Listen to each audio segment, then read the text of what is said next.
Sup folks, I didn't expect much of this channel, it was just for fun, but I can't deny the number of subscribers that enjoy this type of content, so as a thank you, enjoy this movie. Chapter 1. How stupid, a certain green-haired boy thought as he looked at a huge television on a building. The television showed a hero and a villain fighting. The villain was in a messed-up suit while the hero was a deformed and skinny man. All Might. Don't give up. The people shouted as they cheered with all their might. That was to be expected. The villain stood toe-to-toe against the number one hero. How could they not be afraid? With tears on their eyes, people from all around Japan shouted with all their might, hoping that their hero would win. Everyone except one. Midoriya Izuku, one of the few people who were quirkless, watched the fight and actually felt happy that All Might was receiving a beating. He used to idolize the number one hero, and until the very same idol crushed his dreams. If you want to help others, then you could also become a police officer. He remembered those words as if it was yesterday. For some reason, he didn't care what happens to the world. All he wanted was that the so-called symbol of peace would be erased from the world. That was why he looked at the screen with hateful eyes. Die, he thought, as if trying to curse him. All Might's arm turned muscular, and he charged at the man. The man's arm enlarged and aimed it at All Might. However, All Might managed to trick him by directing all of his force at his other hand. When his fist connected to the man's face, a huge and powerful gust of wind dispersed, which was almost like a tornado. Silence engulfed everyone as they waited for what would happen next. The symbol of peace raised his fist and everyone cheered. TCH. Heroes always win. I knew it. That's why I couldn't win at anything, Izuku thought. Then the unexpected happened. As everyone was cheering for the exhausted All Might, black ooze covered the fallen man. All Might realized it too late, and when he tried to punch him, the man already disappeared. He punched the ground in desperation until his hand bled, and even though it couldn't be heard, the people felt him screaming. A smile formed on Izuku's face. The villain actually shattered the hero's mind and will. Everyone felt terrified. Their hero was already weakened and a dangerous villain was still on the loose. It was a horrible night. It took time for the people to calm down, and Izuku was on his way home. He was in a good mood since that person was humiliated, crushed, and weakened.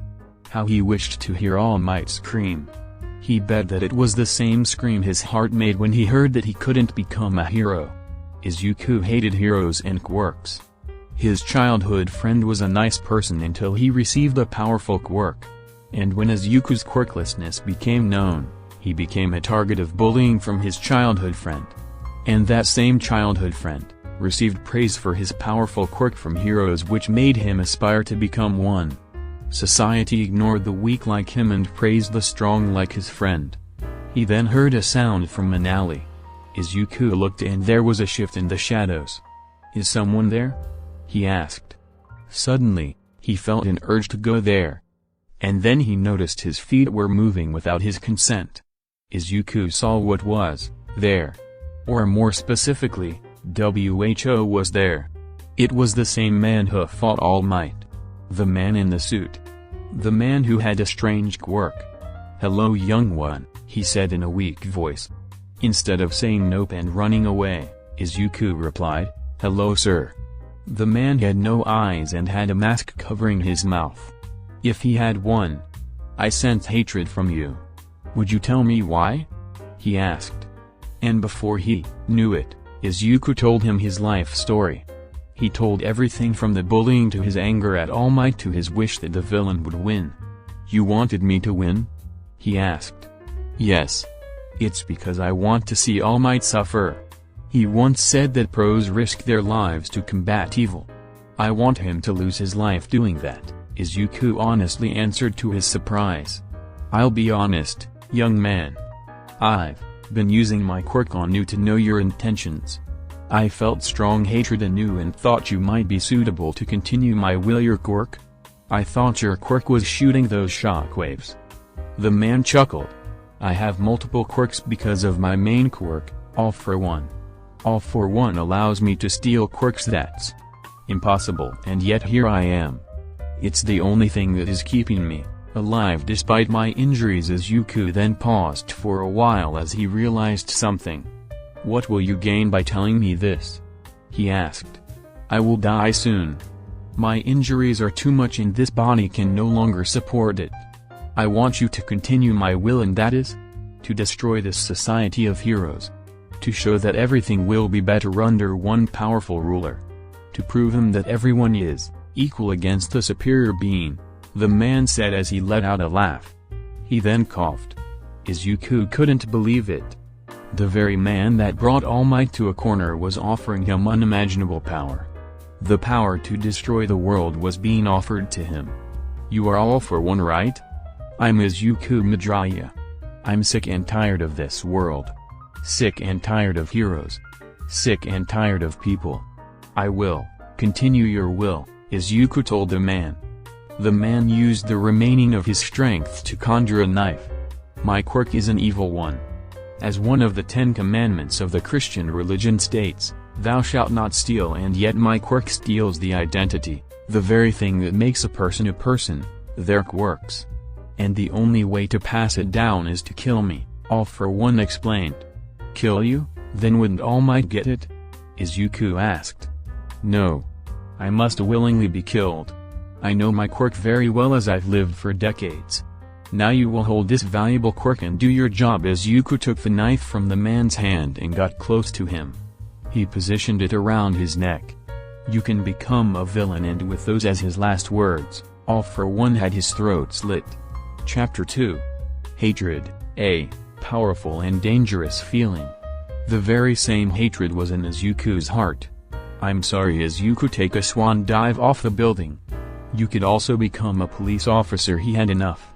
Izuku knew that his dream was unrealistic. He knew that already, but he still held on.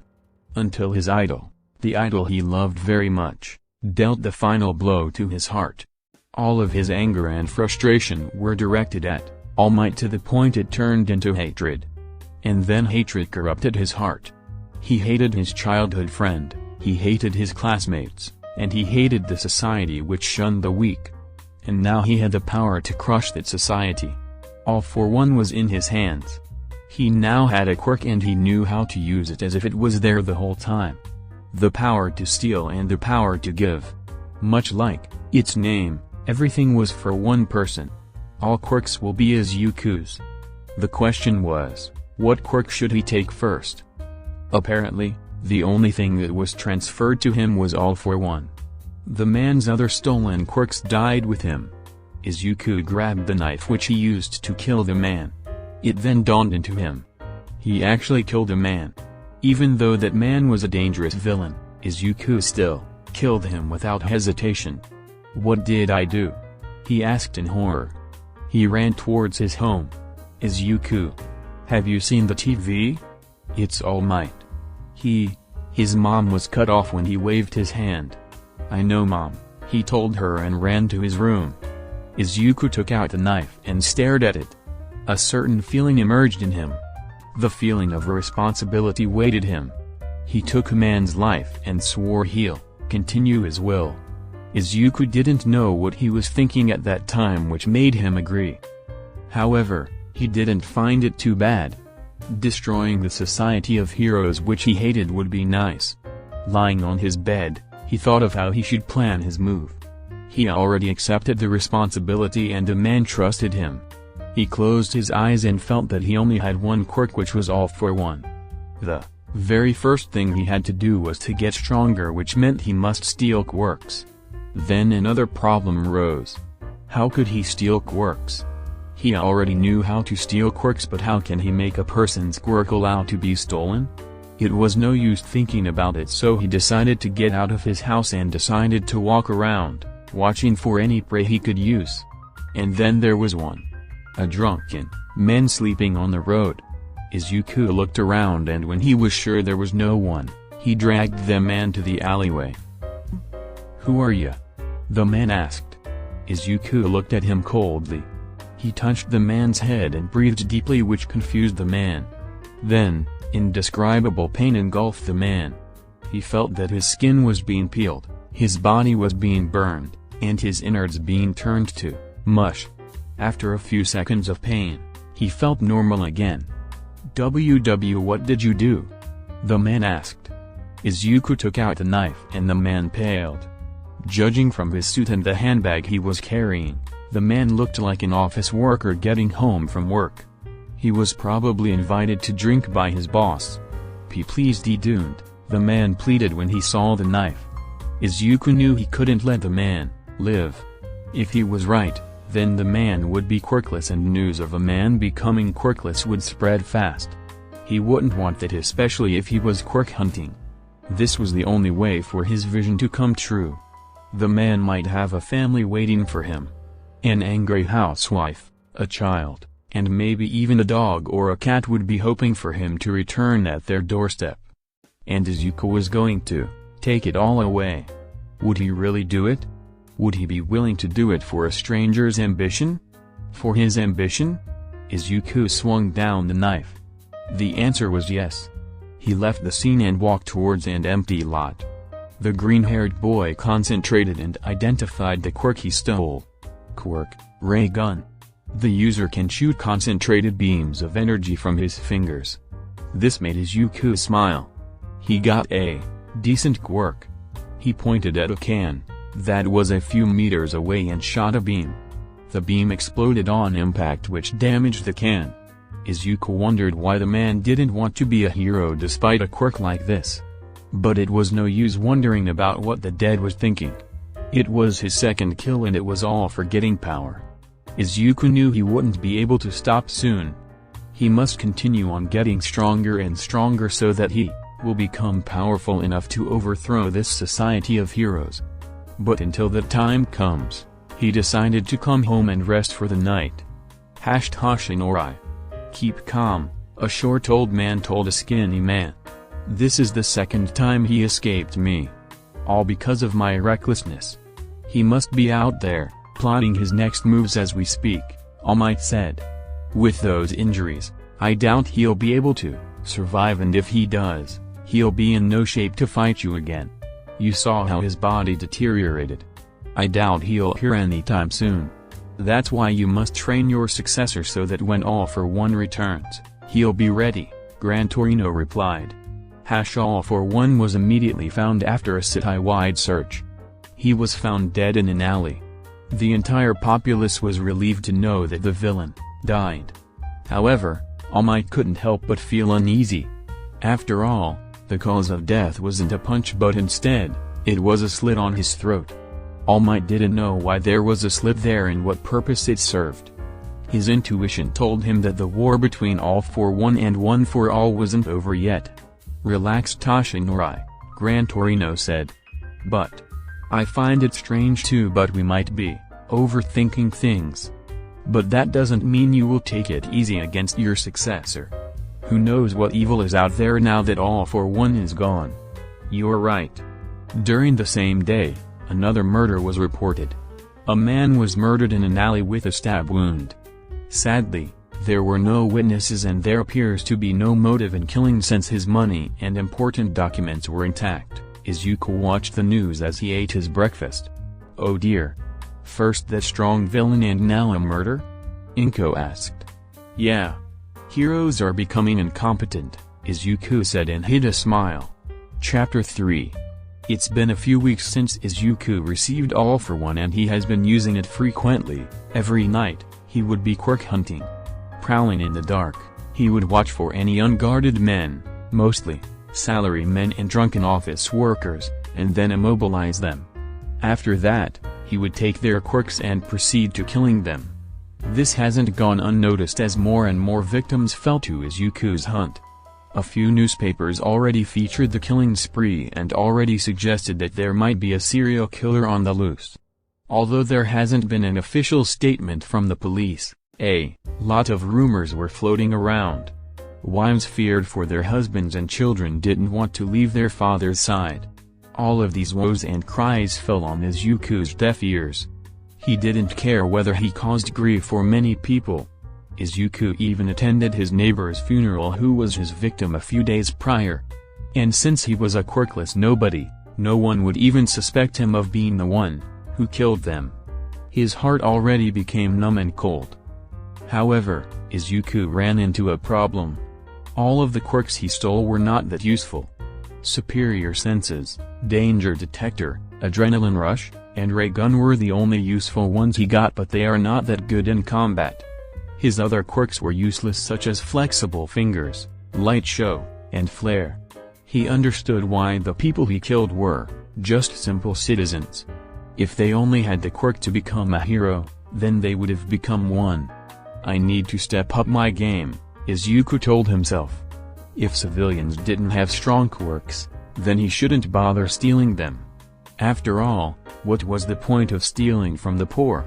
It was time for him to go big time. Izuku would now steal from the people who mocked him. It was time to steal from the so-called heroes.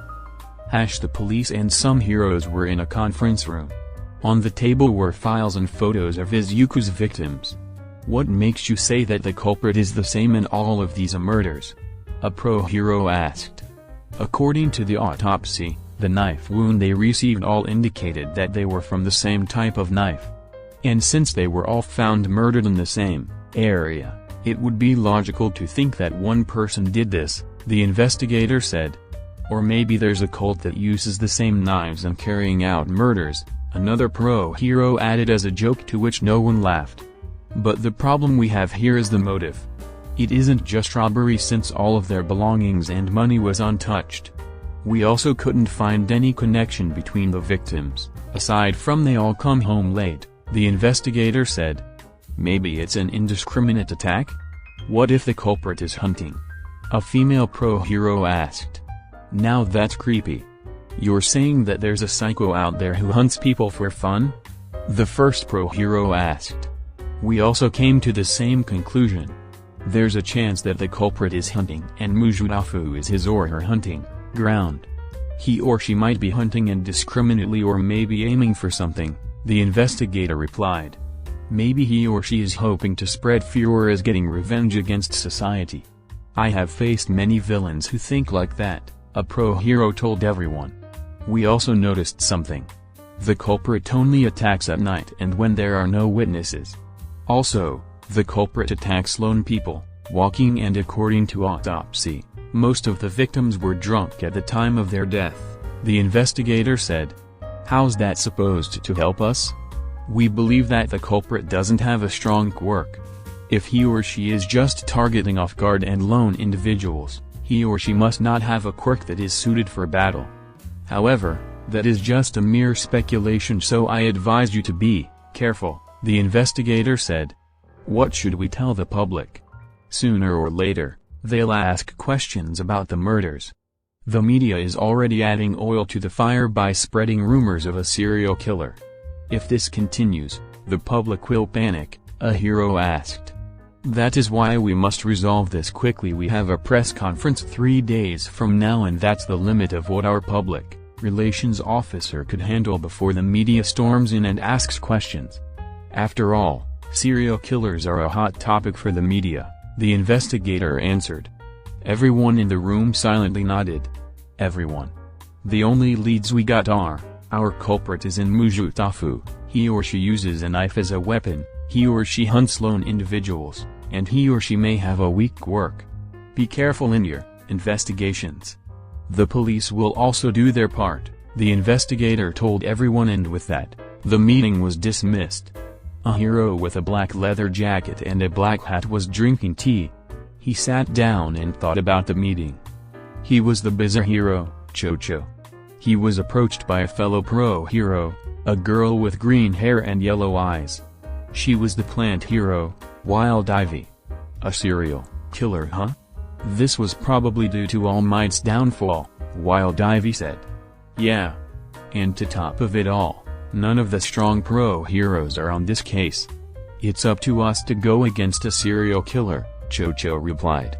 At least we have a chance to prove ourselves, Cho-Cho smiled. Wild Ivy was his classmate when they were in a small-time hero school.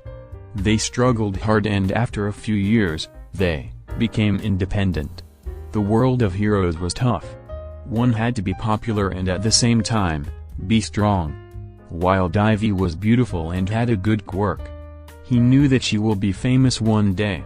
Chocho thought about the serial killer and then a plan hatched in his brain.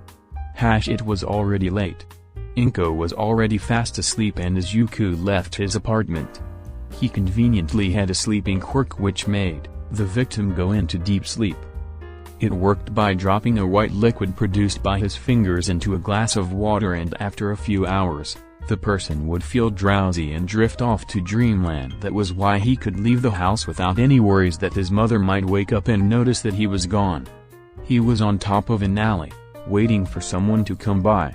Izuku was sticking on a wall, using a quirk named Sticky Fingers. Then he saw his target for the night.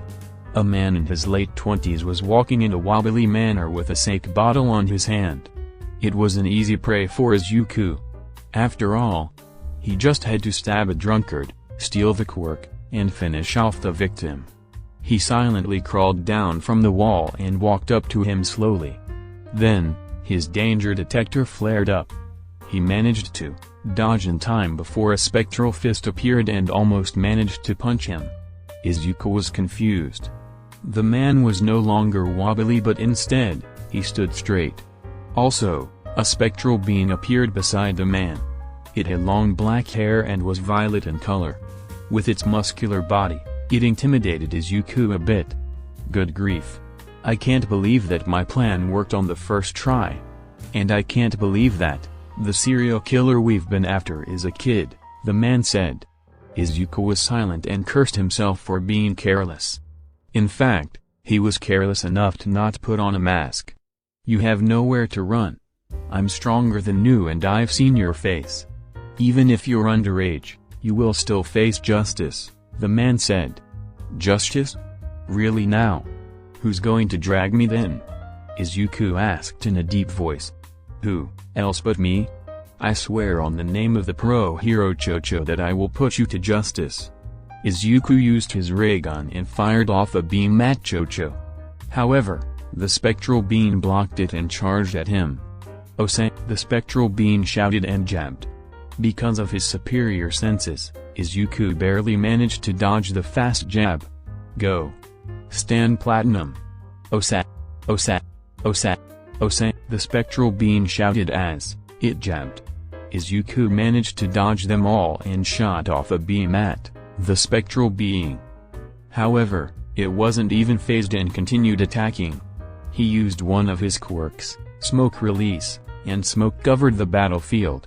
I thought his quirk was just shooting off those beams. If my eyes didn't fool me, the smoke came from his body, Chocho thought. He then felt a sharp pain on his back, and when the smoke cleared, he saw Izuku was behind him and was holding a bloody knife. What did you do? Chocho asked. I teleported behind you. Unless someone is looking at me, I can teleport to short distances, Izuku explained. That's your quirk? So those things were just party tricks? Chocho asked again. No. Those are my quirks too. What? I have multiple quirks, Izuku said and touched Chocho's head. Pain engulfed him. He felt that every single bone he had was being crushed, his blood was being boiled, and his brain was bursting. After a few seconds, the pain was no more. Chocho returned to his senses and became aware of the situation. The green-haired serial killer was in front of him and he was going to get killed if he doesn't make a move. Stand Platinum, he shouted. Nothing appeared. Stand Platinum, he shouted again. What's going on? Chocho asked in his head. Oh, you mean this? Stand Platinum, Izuku shouted, and the very same spectral being that was attacking Izuku appeared. What? Chocho asked in horror. Stand Platinum unleashed a barrage of punches on Chocho while yelling Osa. Chocho was down on the ground and groveled. Who are you? Chocho asked. Who am I? That's right. Who am I? Izuku wondered for a bit. He then decided on the name. I am All for One. He swung his knife down. Chapter 4. News of Chocho's death spread like wildfire. Because of this, the police could no longer hold the media back and released the information that a serial killer was on the loose. Panic swept across the populace, especially those in Mujutafu. Office workers were now dismissed early and pro-heroes were told to watch their back. The police officers were working hard to catch the serial killer before he or she causes more damage. And knowing all of these were caused by him, Izuku felt happy. He actually made a difference in society and his first step towards his goal was complete. The downfall of society was already starting the moment the public lost trust in the police for not informing them about the serial killer and they were questioning the abilities of heroes. They feared him. In the past, there was dangerous villain who struck fear to the heroes and was known as the hero killer. But Izuku was different. Citizens and heroes feared him. Mostly citizens were afraid of him while the heroes were aware and cautious of him. But soon, Izuku will strike fear in all of the heroes' hearts. "Stand Platinum, Izuku," said, and a violet muscular spectral being with long black hair appeared. He smiled as he looked at his first powerful quirk.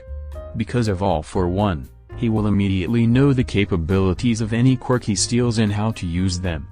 There was a knock on his bedroom door and Izuku willed Stand Platinum to disappear. "Izuku. Dinner is ready," Inko told him. "Yes, Mom," Izuku replied. "I can't believe it, Chocho was done in?" a pro-hero asked. His quirk was powerful and he had amazing combat abilities. "I even expected him to rise among the ranks in a few months," another hero asked. Wild Ivy wanted to cry. She was actually close to Chocho during their school days and even developed feelings for him. And when they worked under the same agency, she was delighted since she wouldn't get separated from him. She even thought of asking him out once they become big-time heroes. But now, it was all gone. Regret filled her heart. She wanted to at least tell him how she felt. But he was killed by that serial killer. And she will put that serial killer to justice. "Alright everyone. As you've known, Chocho is now dead," the investigator said, silencing the room. "Chocho was a good man, and a praiseworthy hero. But I'm not here to mourn for him. Those are what funerals are for. Instead, I am here to find whoever killed him and put that person behind bars. And I assume you people want the same thing as me," the investigator added. Everyone read the files that were handed out to them. It contained the information of the victims, which also included the late Chocho. Wild Ivy almost cried when she saw the man was among those who died. The same type of knife was used to stab Chocho according to autopsy, and so, it's safe to assume that it's the same culprit. And like before, we couldn't find any connection between the victims, so the culprit must be indiscriminately killing. This time, we found out that he or she must be strong enough to take down a pro-hero. Whatever switched the culprit from targeting civilians to targeting heroes, we don't know. And as usual, there are no witnesses, the investigator explained. "So you're basically saying that we have no leads except that we know that the culprit hunts in Mujutafu," a pro-hero said. "Sadly, yes. The culprit is very careful. His hunting methods catches civilians off guard. However, we found out one thing in analyzing Chocho's body. It appears that he received injuries from a fight before he died. That means that the culprit made a mistake and failed to kill Chocho unnoticed," the investigator replied. "However, the culprit must have a powerful quirk to be able to defeat Chocho's Stand Platinum. With that, a question appears in our mind: why would the culprit use a knife?" the investigator asked. The others thought deeply. Maybe it's for a ritual or something. I read cases that some psychos kill for ritual purposes. Maybe the knife is a relic or something, a pro-hero said. "How foolish. It's probably because the culprit's quirk has something to do with knives," a female pro-hero told him. "That's right. We are to move under the assumption that the culprit has a knife-based quirk. That is why I requested a certain hero to join our investigation," the investigator said, and the door opened. A muscular man with blonde hair that was in a buzz cut entered the room. He wasn't wearing anything on his top except for some gauntlets. Chains were wrapped around his waist and he was wearing black shoes that had a spike on their soles. "That's the resisting hero, Crystal Spike," A pro hero said in awe. What's a big shot like him doing here? Another asked. Why are you asking that question? Of course I would be here. A serial killer is dangerous for our society. I will gladly help if it means returning the citizens' lives to peace, Crystal Spike said. Crystal Spike senpai, Wild Ivy shouted. Wild Ivy. I know. Chocho was a good underclassman. I saw his potential and helped him out, that's why I'll be the one to bring the culprit down, Crystal Spike told her. Now that's enough. Let's continue the meeting, the investigator said. Night fell and it was time for Izuku to hunt. His mother was already fast asleep because of one of his quirks. He learned his lesson already and so he put on the motorcycle helmet he bought. After all, he couldn't risk having his identity be revealed while he was weak. Izuku crept along the alleys and sighed. Ever since the police released the information that a serial killer was on the loose, it was difficult to target lone victims. He thought of snagging 2 or 3 at once but there was a huge risk of having one of the targets running away since he didn't have a restraining quirk yet. He saw a green-haired girl walking alone. Even though it leaves a bad taste in his mouth, Izuku already killed women. And that woman was no exception. He crawled down from the wall and he was behind her. Vines sprouted from the ground and wrapped around him. Izuku struggled but it was no use. The vines were too strong. Judging from your knife and how you snuck up on me, you must be the serial killer. You must underestimating pros to think you can kill us with those skills, the woman shouted angrily. The woman panted. Tell me. Are you the one who killed Chocho? She asked. Izuku was thinking of a way to get out of his pinch. An idea popped in his mind. Ah. That worthless excuse for a hero? I killed him. Quite easily in fact, Izuku answered mockingly. The woman trembled in rage and tears were in her eyes. The tears which she tried hard to stop were leaking out. I am Wild Ivy. Know that name as the hero who brought you to jail, Wild Ivy shouted and got close to Izuku. He smiled and Wild Ivy noticed it too late. A spectral beam delivered an uppercut. The vines around Izuku loosened and he got away from it. However, the woman must not live. She saw Stan Platinum. That was Stan Platinum. Why do you have him? Wild Ivy asked. Stan Platinum charged at the hero and punched her. More vines grew out of the ground and wrapped around the spectral being. However, a beam of energy hit her and when she looked at the source, it came from her enemy's finger. Another beam was shot and she barely dodged it. That person has 2 quirks? She thought. She lost her focus for a while and Stan Platinum punched her in the stomach. It then followed up with 2 jabs, a right hook, and an uppercut. Wild Ivy was down on the ground. I'll never forgive you.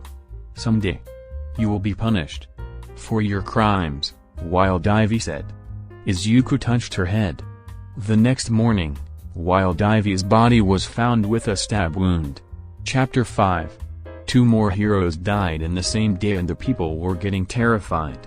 Mujudafu enforced curfew and pro heroes patrolled the streets at late night. But those patrolling heroes made it even easier for Izuku to hunt his prey. The police was baffled. There was evidence that the heroes resisted before they got killed and there were some vines left on the scene. Was I wrong? The culprit didn't have a knife quirk but instead, a vine quirk? Then why didn't the culprit use it before?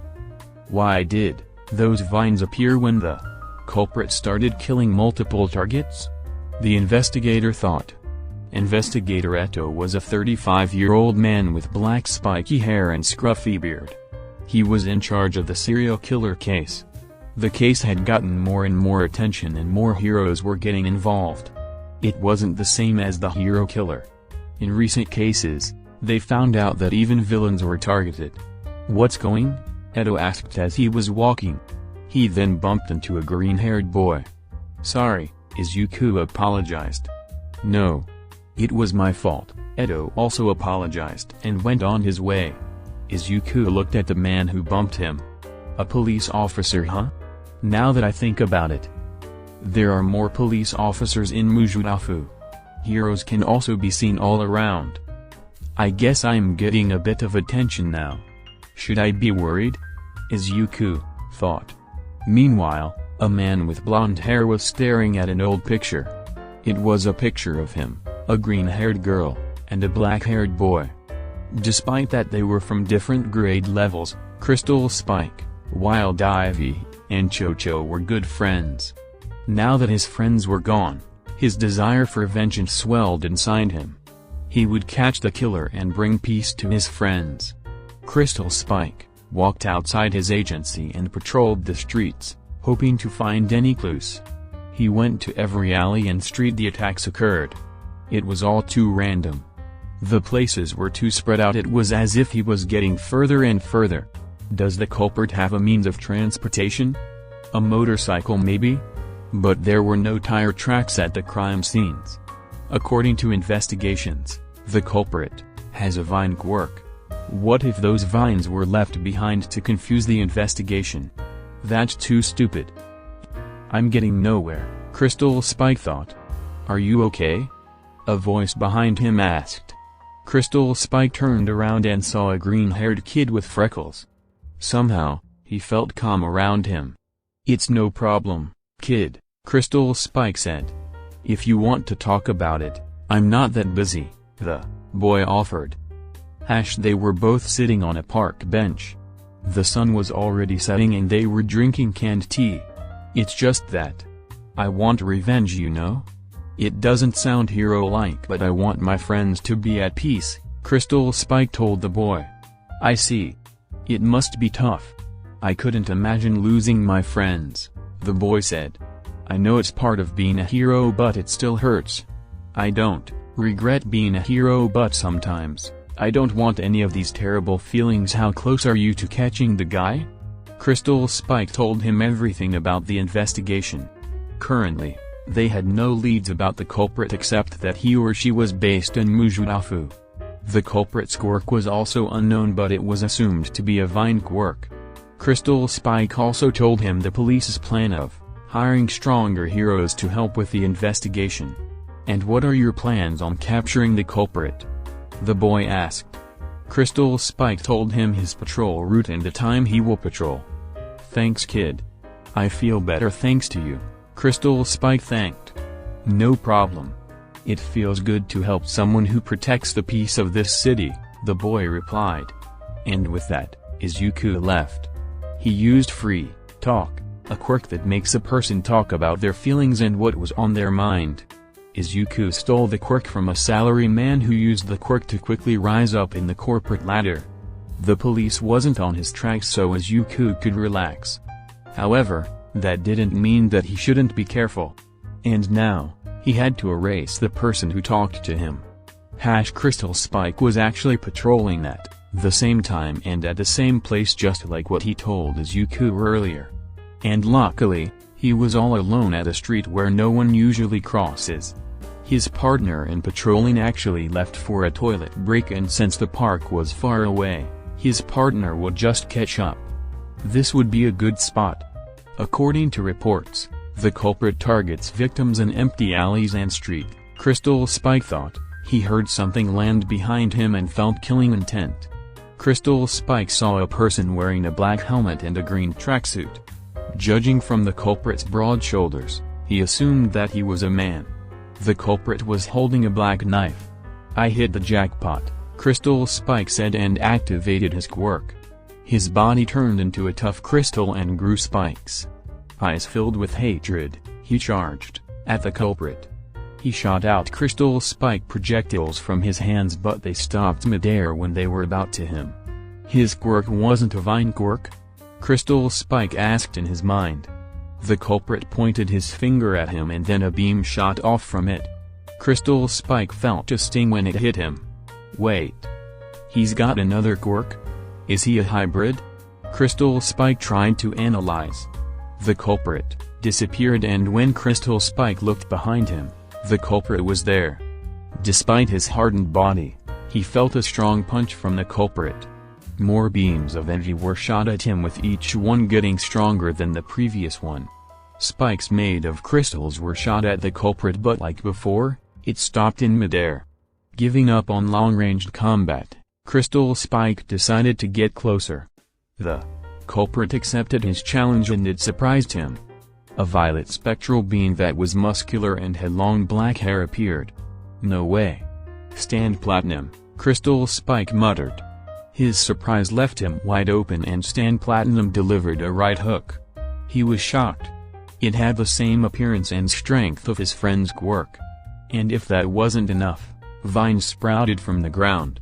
"This is Wild Ivy's quirk," he exclaimed. Questions filled his head. Why does the culprit have multiple quirks? Why does he have Chocho and Wild Ivy's quirk? Then it clicked into him. "I now know your quirk," Crystal Spike said. The culprit stopped in his tracks. "Your quirk allows you to steal other people's quirks and use them. Amazing. You're the first one to guess that." Well, most of them were too scared for their lives to think in the first place, the culprit said and clapped his hands. His voice. Where have I heard it before? Crystal Spike asked in his mind, searching his memory. The culprit touched his head, and Crystal Spike felt the worst pain he ever felt. After that, his crystallized body was gone. He felt weak and open. "It seems this is the limit of your revenge," the culprit said. Crystal Spike remembered the voice. "You're the boy from this afternoon." The culprit shrugged and then touched the knife at his chest. "I guess you're right. But it doesn't matter," the culprit said. "I guess it doesn't," Crystal Spike replied. "I guess this is it for me. I'm sorry, Chocho. I'm sorry, Wild Ivy," Crystal Spike apologized in his head. Izuku stabbed the hero's heart, killing him instantly. Chapter 6. Everyone was afraid. Heroes, villains, and civilians were getting killed. To make it worse, there were multiple victims at different areas in one night. This sudden change baffled the police to the point that they believed that there might be multiple culprits instead of one. "That actually makes sense," Investigator Eto said during the meeting. "We assumed that there was only one killer. But we missed obvious signs. As we've seen in different areas, some pro-heroes resisted before they got killed. We saw remnants of different quirks in the area, like crystal shards, cracked walls, vines, and even melted steel. There must be multiple killers with the same type of knives," he added.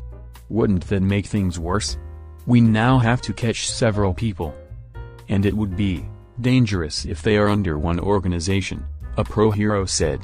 "Could they be related to the League of Villains?" another pro-hero asked. "That's quite unlikely. Remember, the group killed villains too. Or maybe," Eto drifted off. "Maybe what? What if the culprit is connected to the League of Villains? What if it was a lone culprit all along?" Eto asked. "What are you talking about? You said it yourself. There were different quirks in each crime scene. Unless you're telling that the culprit has multiple quirks," a pro-hero trailed off. Realization hit the room. "We have to call the top heroes now," a police officer shouted. "We also need to pull out heroes from the area. It's too dangerous for them," another shouted. While the room was in panic, Eto sat silently and thought deeply. "I hope I'm wrong. But all clues lead to this. If the culprit is the same thing as that person fought, we might be in danger. We must defeat it immediately," he thought. Izuku was humming as he took a bath. His body was already well-toned since he got a muscular quirk, and his senses were sharp. He felt like a totally different person compared to his useless and quirkless self. He got out of the bath and turned on the television. News of his quirk hunting was being reported. People are becoming to doubt the police and heroes as they live in fear. A smile crept on his face as he watched the news. By destroying their trust in the heroes and police, he was doing a good job in destroying society. However, that wasn't enough. The man who blessed him with power wouldn't be satisfied with that. Even Izuku wasn't satisfied. That was why he needed to step up his game. And with many quirks in his hand, he could take on anything. "Mom. I'm going out for a bit, Izuku shouted. Take care sweetie, Inko replied. A muscular man with short and spiky crimson hair was sitting on his office chair. He had a huge scar that ran across his left face. That man was the #1 hero, Endeavor. His phone rang and although he was busy reading some files, he picked it up. Hello Endeavor, a voice greeted. Edo. What do you want? Endeavor asked. You know why I am calling? Endeavor looked at the files that he was reading. It was about dead heroes, civilians, and villains at different places in Mujudafu. They all had knife wounds that were thought to be from the same type of knife. It's about that serial killer, Endeavor said. Yes. The police would like to officially ask for your help, Edo told him. I did a bit of investigation on my own. And you're right, it would be best if we collaborate. There's no way I'm allowing a killer in my city about that. There is a bit of complication about the killer. Edo told him about their deductions about the killer. What? Are you serious? There's a chance that it's Anamu. Endeavor asked. He couldn't believe it. If it was true, then the city must be in great danger. Anamu almost killed him but luckily, it only left him a huge scar. If one of those was playing around in his city, then as the #1 hero, he must put a stop on its rampage. How sure are you? Endeavor asked. We have traces of multiple quirks used in the crime scenes. Either there are multiple culprits or the culprit has multiple quirks and Namas have multiple quirks exactly. Endeavor thought for a while. If it was Anamu, then it must be connected to the League of Villains. But what would they gain by indiscriminately killing? Endeavor had a lot of questions on his head but none of those would be answered if he sat around in his office. I'm going out for a bit, Endeavor told his sidekicks and walked out of his hero agency. His help was asked for the investigation and his help will be given to them. Mujudafu was his home and if it was a playground for Anamu, then that means his family was in danger. Endeavor decided to go to the police station and help the investigation. Endeavor was not exactly a family man. He abused his wife, neglected his children, and made his son hate him. However, he wanted to change all of that. It wasn't too late to atone himself. He wanted to be part of their world and show him their smiles despite the sins he committed. His thoughts were interrupted when a boy with a green hoodie went in front of him. The boy's hood was up and his head was hung low so Endeavor couldn't see his face. Ah! The #1 hero. Perfect, the boy said. Can I help you, young man? Endeavor asked. Yes. You'll help me destroy society, the boy said. Endeavor felt killing intent as he saw the boy's green eyes glow. He couldn't see the boy's face clearly because in 1 second, everything around the boy was blown away. Windows shattered. People were knocked away. Cars were overturned. Endeavor managed to remain standing but he was still pushed back. The boy snapped his finger and his green hoodie transformed into a black suit. A black helmet with small industrial pipes covered his face. Now, #1 hero. Show Japan how strong you really are, the villain shouted. Chapter 7. Endeavor looked at the villain in front of him. The black suit and the black helmet reminded him of a certain villain but he couldn't remember when he saw that villain. However, it was no time to think about when he met him. He looked around and some civilians were evacuating. And thankfully, some of them were carrying those who were knocked out. Pro heroes were also rushing into the scene and started taking care of the evacuations. Some of them stood beside Endeavor. I only need Endeavor. The rest of you should go away. Unless if you want your life to be cut short, the villain warned. They felt his strong killing intent that even Endeavor felt cold sweat run down his face despite that his flames were keeping him warm. Endeavor. What should we do? A pro hero asked. He's just a lone villain and we got the #1 hero here. Let's take him on, another pro hero said and charged at the villain. Wait, Endeavor shouted but it was too late. A beam of energy was shot and left a hole on the hero's chest. The other pros watched in horror as the dead hero collapsed to the ground. Like I said, I only need Endeavor. Extras like you don't even deserve my time, the villain warned again. Everyone, help with the evacuations. Leave this guy to me, Endeavor told the other pro-heroes. But he's powerful. We can take him on, together, a pro-hero protested. No. You'll just die. And besides, if that guy is here, he'll just say don't worry. After all, I am here. So get going, Endeavor ordered them, and the heroes fled from the scene. Are you done? The villain asked.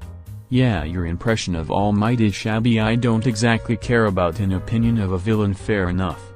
Shall we get the show started? Way ahead of you, Endeavor shouted and shot flames at the villain. Those flames didn't reach the villain, which troubled Endeavor. Endeavor then shot hotter flames, but that didn't work either. Is he resistant to flames? Is that why he forced the others to leave? Endeavor asked in his head. And then, the villain disappeared in front of his eyes. It took him a second to realize that the villain was most probably at his back, and when he turned around, he received a blow to the stomach. It was a powerful one and sent him crashing into a building.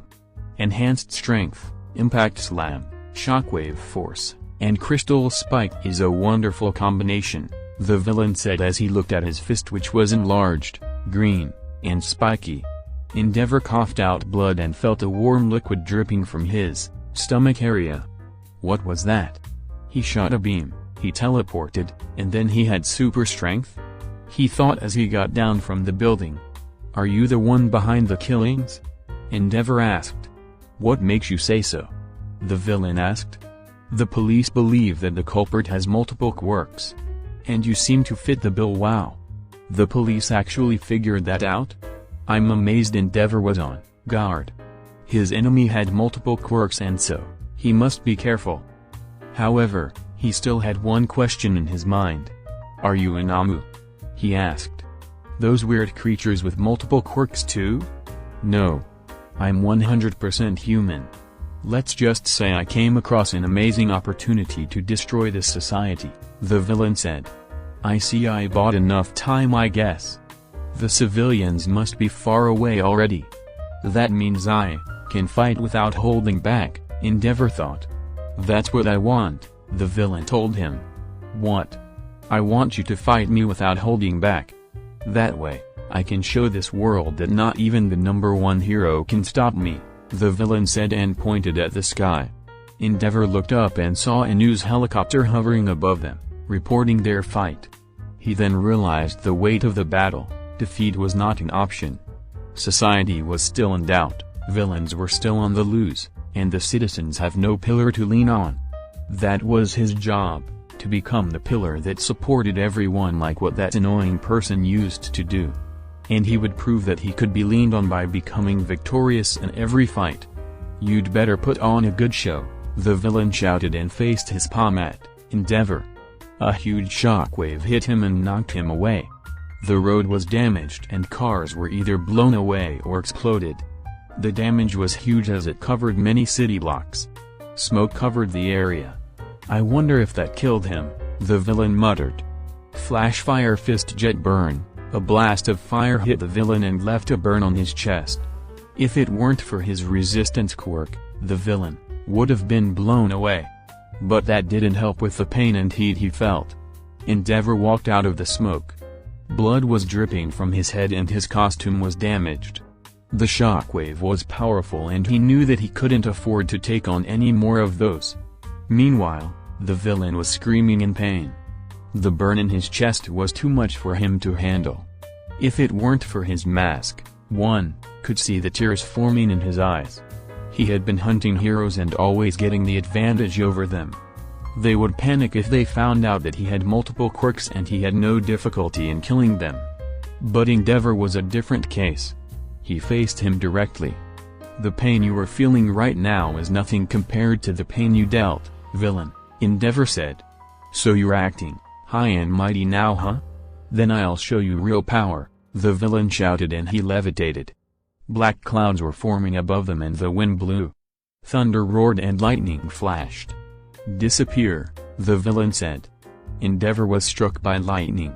He didn't allow himself to go down because of the pain. Another lightning struck down and he avoided it. More and more lightning went to the ground as Endeavor tried his best to dodge. "Do your best.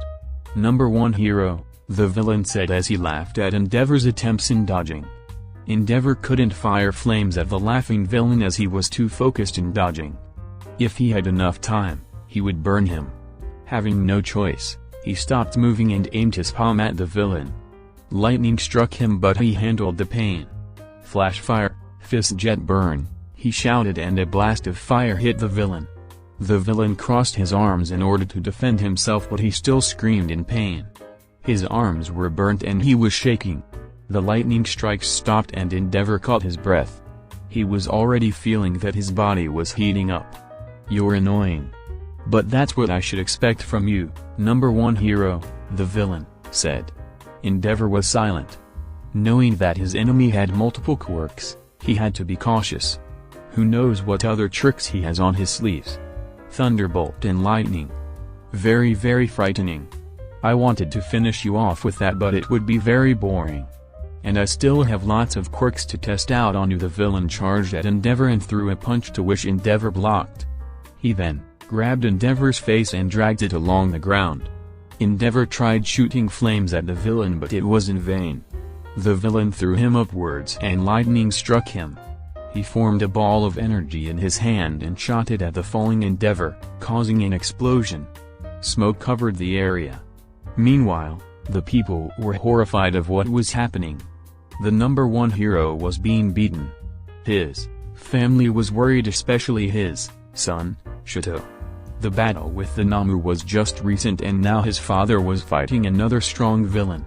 While he still had resentment against his father, he knew well that Endeavor was trying hard to atone.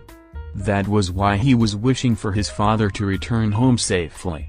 The people also wished the same. Some of them still doubted Endeavor's capabilities and on whether he was worthy to be the number one hero. But they wanted him to live and continue protecting them from the threat known as villains. All of them were waiting for Endeavor to prove his worth as the number one hero, and if he fails now, then society would crumble down. Everyone. The smoke is getting clearer and now we see, the news reporter trailed off. The people, the Todoroki family, and especially Shito felt despair when they saw what was going on. Endeavor was lying down on the ground while the villain was levitating in front of him. Black mist enveloped the villain and then he appeared in front of the news crew with a camera directly pointing at him. "Hello Japan.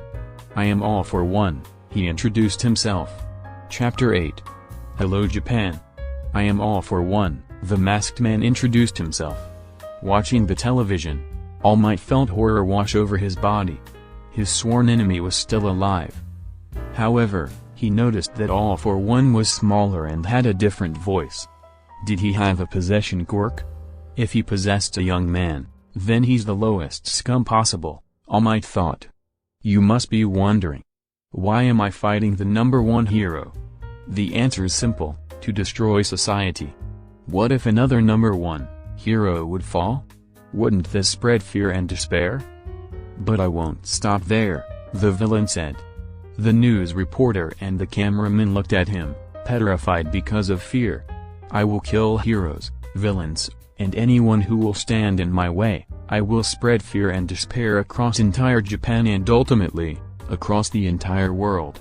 I will destroy this society of heroes and villains, and from its ashes, I will make a society where everyone is equally living in fear. For I am all for one. Everything belongs to me. Even your lives. He added. People felt real fear. The villain was different from all of the others they have seen so far, and he was powerful enough to challenge Endeavor. Despair was getting into them as the remnants of hope in their hearts gradually disappeared. And for my ambition to come true, I will show you how weak your number one hero is, the villain said. He looked at the ground and saw that Endeavor was standing despite that he was shaky. His costume was badly damaged and one could see bruises on his body. However, he didn't look like he was defeated. Endeavor's eyes were radiating with determination. The determination to protect everyone from the villain in front of him flared inside his body. Black mist covered the villain and he teleported in front of Endeavor. You can still move? He asked. I can't lose against the likes of you, Endeavor replied. Well, whatever. I was going to kill you anyway even if you remained lying down. Endeavor shot flames and like before, it didn't reach the villain. Knowing that low-temperature flames would do nothing, he charged at him with burning fists. The villain dodged Endeavor's attacks because of his enhanced senses and super reaction quirks. But Endeavor found out something. The villain was awkward in close combat. Endeavor saw many unnecessary moves and he managed to land a few punches. The villain teleported away from him and released a shockwave. Despite that it was weaker than the first one, Endeavor was still knocked back. Let me guess. This is your first time fighting, Endeavor said after he got up. The villain was silent. Of course. All you did was catch heroes off guard and then proceed to killing them. You didn't actually fight them properly. And that will be your undoing, he shouted and charged. Then, a violet and muscular spectral being appeared out of nowhere and punched Endeavor. Endeavor shot flames at the spectral being but it didn't seem to be affected as it just continued punching.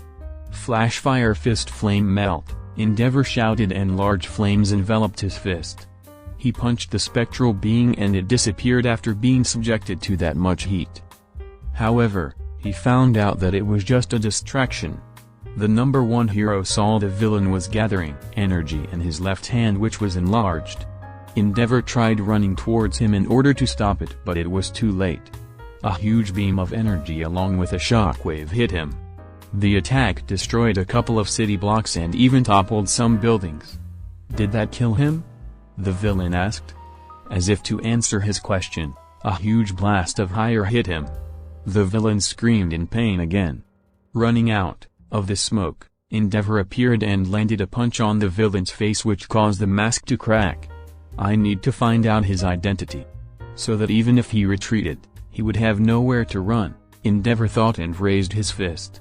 Realizing his intentions, the villain caused vines to grow and wrap around Endeavor's arm. Endeavor burned the vines but the villain bought time to enlarge his fist and crystallize it. The villain punched Endeavor in the face and caused him to be knocked back.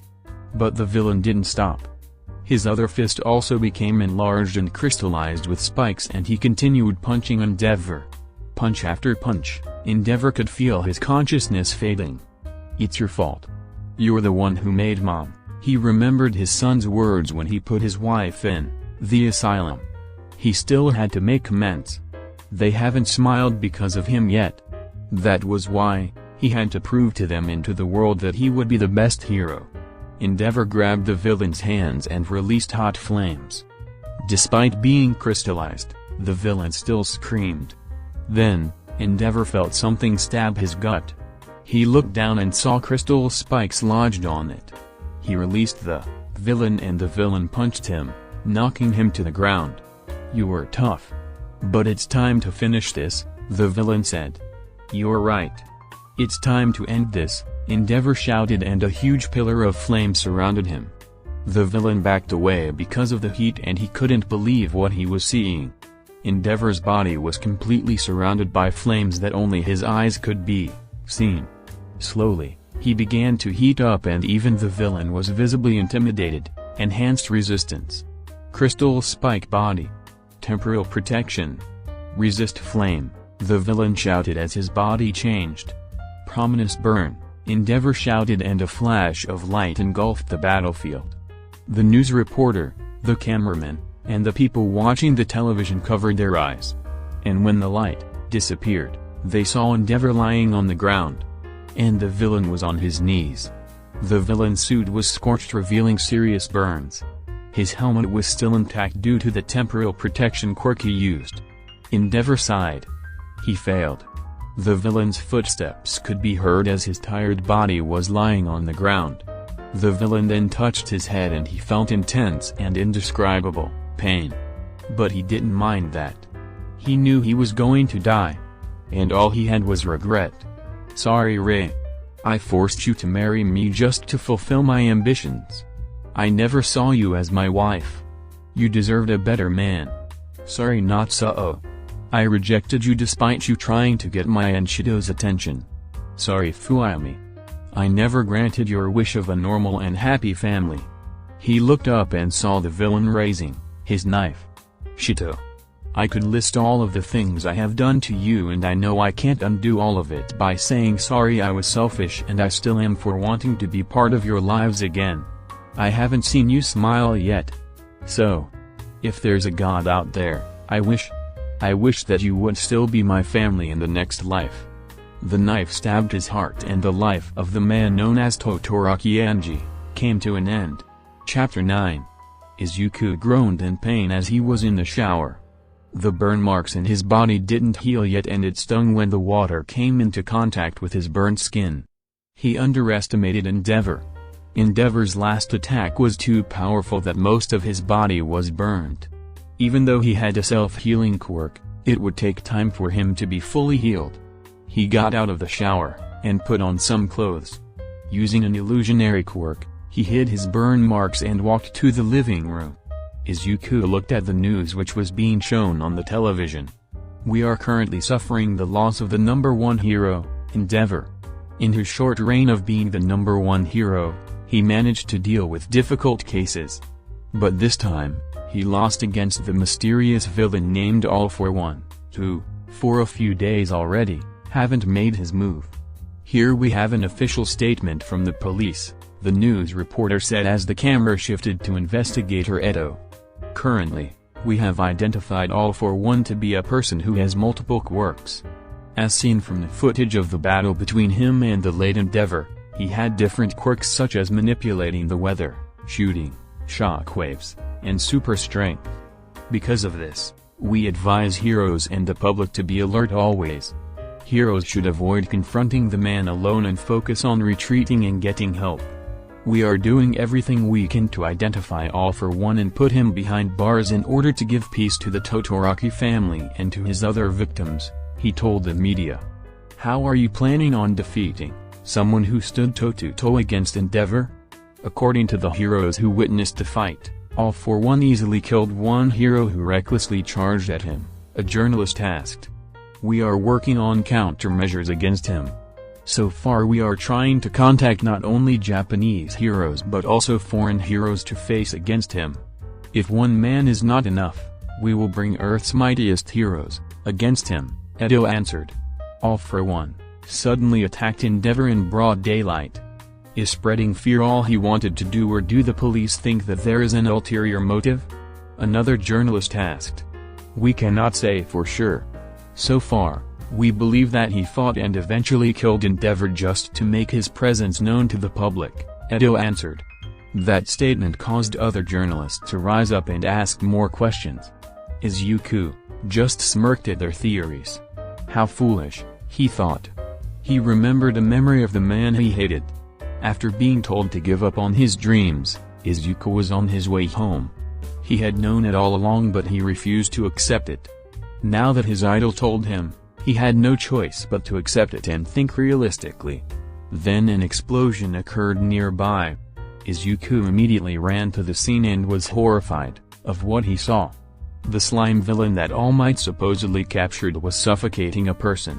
And worse, the person was his friend, Katsuki. Izuku knew the pain Katsuki was dealing with as he was subjected to the same pain earlier. He looked around and wondered what the pros were doing. They were doing nothing. They were just controlling the damage. None of them were risking their lives as what All Might said. Izuku wanted to help, especially since his childhood friend was in danger. But he realized he was quirkless, which meant he was powerless. He looked down at the ground and cursed at his powerless self. Izuku turned around and began walking away when he saw a familiar skinny figure. Hope entered him since the real hero was here. But All Might did nothing but watch. Izuku couldn't believe it. The very hero that told him that pros risk their lives was staying safe. He felt betrayed. The situation was resolved when a hero with a solidification quirk arrived and solidified the villain. Katsuki was safely rescued and the villain was detained. But it wasn't a happy ending. Not for Izuku. He knew that society was wrong. All Might was a hypocrite. Hatred filled him. Izuku couldn't Believe it that he was fooled by a hypocrite and that he wanted to become like him. The very idea that he idolized All Might made him sick. But he couldn't do anything about it. He was quirkless and powerless. He now had the power to do it. Izuku went up to his room and sat on his bed and wondered about his next move. The number one hero already died and society was surely shaken. But what should he do next? How could he ruin society when the top was already cut? Then an idea popped in his head. If the strongest was defeated, then it was time to nip the growing buds. Todoroki Shito couldn't believe he was crying. His brother, Natsuo, was clenching his fist while his sister, Fuyami, and his mother, Rei, were hugging each other and crying. He hated his father. The hardships he experienced, because of him, the current state of his mother, the broken family he was in, and all other disasters were all caused by him. Then why? Why wouldn't his tears stop? Maybe it was because the fact that his father finally realized and wanted to make amends softened his heart. Or maybe that change of his father's attitude when he became the number one hero gave him hope that his father could change, that he would someday be proud of his own father. But that was all gone. All that remained was a dead body of a man named Todoroki Anji. All for one, Shito, seething with anger, muttered as he clenched his fist. Shito, Natsuo looked at his brother, worried that he might seek revenge. I know. All for one defeated that old man. I have no chance against him as much as I hate to admit it, Shito said. Rei continued crying as Fuyami comforted her. No matter how much he hated his father, Shito felt that his father still didn't deserve to die.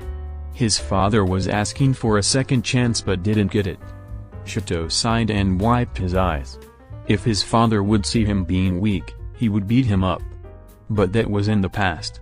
He wondered what his father would do if he saw Shito crying. But it was useless thinking about it as the man was already dead. A week passed and Izuku was standing away from a school known as CI Academy. It was filled with heroine trainings. What better way to ruin society by killing those who would become future heroes? Also, this would make the people lose trust in the police and the heroes. Now, it's show time, Izuku said as he donned the black helmet. Chapter 10. It was a normal day for Intelli Psycho, a girl with bluish-gray hair and matching color eyes. With her 150 IQ, she aced the test her teacher just gave and she walked proudly in the hallway of her school, CI Academy. After her defeat in the provisional license exam, she began working more on her quirk, which was IQ.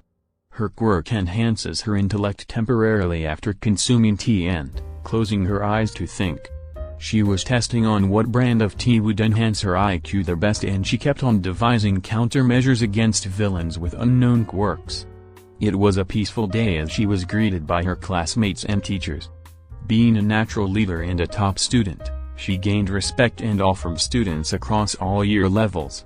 She went to the cafeteria in order to test another tea when the disaster happened.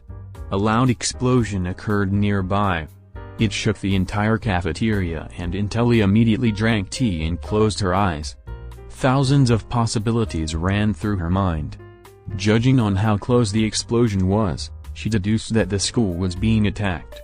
But who would be dumb enough to attack their school in broad daylight? The League of Villains showed no interest in them. Then the answer arrived in her mind as the sky darkened and thunder roared. All for one, she muttered. Sadly, one of the students heard her. All for one?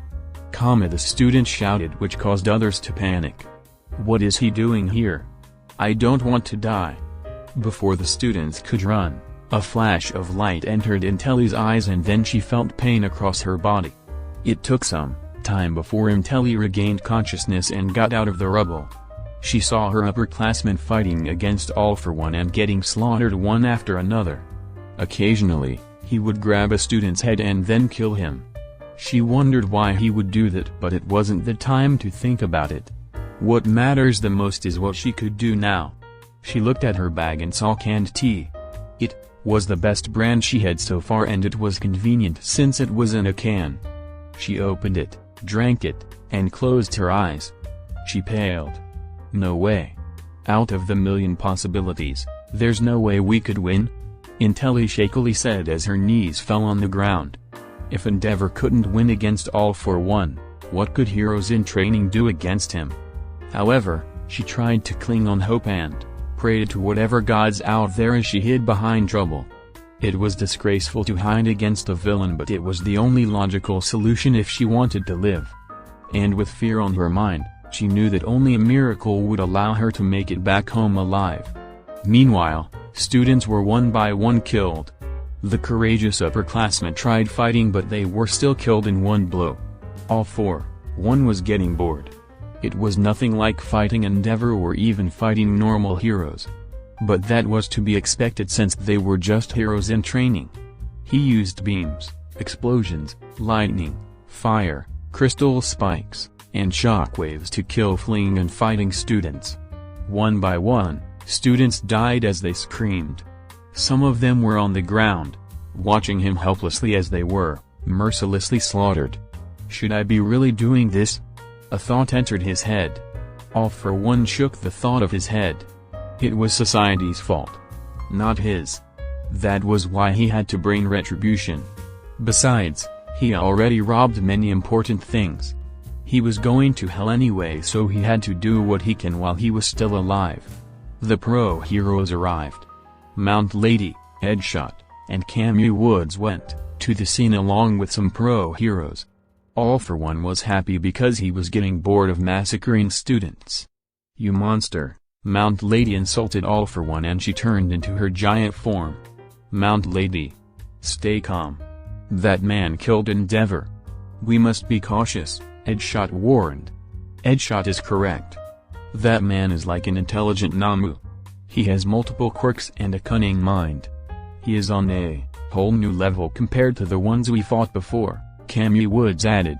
Intelli felt hope. The number 4 and the number 7 hero were there to save them. All for One might be strong, but against them, he might be defeated. She reached for another can of tea, but she hesitated. By drinking tea, she might be able to help the heroes by giving them strategies. However, the fear of knowing that their odds of survival might still be at 0 paralyzed her. All she could do was just watch. "Are you coming?" All for One asked. "Camu," Headshot shouted, and Camu's hand extended into branches. The branches caught All for One's arms and legs and proceeded to wrapping him. "Mount Lady," Headshot commanded, and as if on cue, she ran towards the villain and grabbed him. Headshot folded his arm and stretched it towards All for One's mask. But then it stopped in midair. "What?" Headshot asked in surprise. No matter how hard he tried, his folded arm couldn't get any closer to All for One. It was as if there was an invisible barrier. How disappointing. A huge shockwave exploded and knocked back Mount Lady. "Mount Lady," Camu Woods shouted, but he then noticed that All for One teleported right across him. "I always wanted to try this." "Flash fire fist jet burn," All for One shouted, and a huge blast of flame shot from his hand and burned Camu Woods to a crisp, killing him instantly. Camu. All for One's fist became enlarged and crystallized as he punched Mount Lady's cheek, which caused her to fall down. He then struck her with multiple lightning until she returned to her regular size. All for One then shot a huge crystal spike at her and it penetrated her heart. "You bastard," Headshot shouted as he charged at him. All for One was thinking on what quirk he should use to defeat Headshot. He then smiled under his mask. Headshot's entire body turned into a sharp foldable object as he launched himself into All for One. The villain cracked his finger and touched one strand of the folded hero, causing him to stop in midair. Black lightning coursed through Headshot's body and he returned to his normal form while groveling on the ground. "All of your quirks do not interest me. It's a shame, but you have to die," All for One said. He conjured the same knife he used in murdering people in his early days and stabbed Headshot. Intelli couldn't believe it. She wanted to escape. She had to escape. With her mind, she found out one thing. All for One could steal quirks. That was why he was so powerful. If she just survives and tells this information, then it would be helpful to the investigations. That was what she believed. She tried to move but she knocked over a rock. Fear washed over her as she heard footsteps drawing closer towards her. But then, the footsteps stopped. "Am I safe?" she asked in her head. A black portal appeared in front of her and All For One stepped out of it. Psycho didn't need a smart mind to know that she was going to die. News of the attack on CI Academy spread immediately. The surviving students, much to Izuku's disappointment, told the media that it was All For One's doing. Fear spread across the populace again. They couldn't trust heroes, police, and even the school. Izuku was getting close and destroying society. He should just continue this pace and watch the world burn. He took a sip of his coffee as he watched the television. Izuku decided to walk around in Mujurafu Mall just to relax and see the reactions of the public. And the reactions he got were priceless. None of them were smiling anymore. Children did not stray from their parents. The guards were tense all the time. It was all too perfect for him. Then, he saw an ash-blonde hair among the crowd. Izuku's hatred flared up. "Kaken," he muttered and his coffee began boiling. Chapter 11. "Shut up, useless Deku," a younger Katsuki shouted. "But Kaken, you shouldn't use your quirk to harm other people," Izuku said as he defended a crying kid behind him. "It's not my fault he's weak. Move away, Quirkless loser, or I might beat you up," Katsuki threatened as small sparks exploded on his palm. Izuku still remembered all of the abuse he received from his childhood friend. No matter how hard he tried to befriend him, Katsuki would always reject him and hurt him in the process. Now that he thought about it, society was messed up. Katsuki was a known bully and he had no respect for other individuals. He was always scowling and his pride was the worst. And yet he got into the most prestigious hero school in the country. Why would I think that Katsuki was a hero material?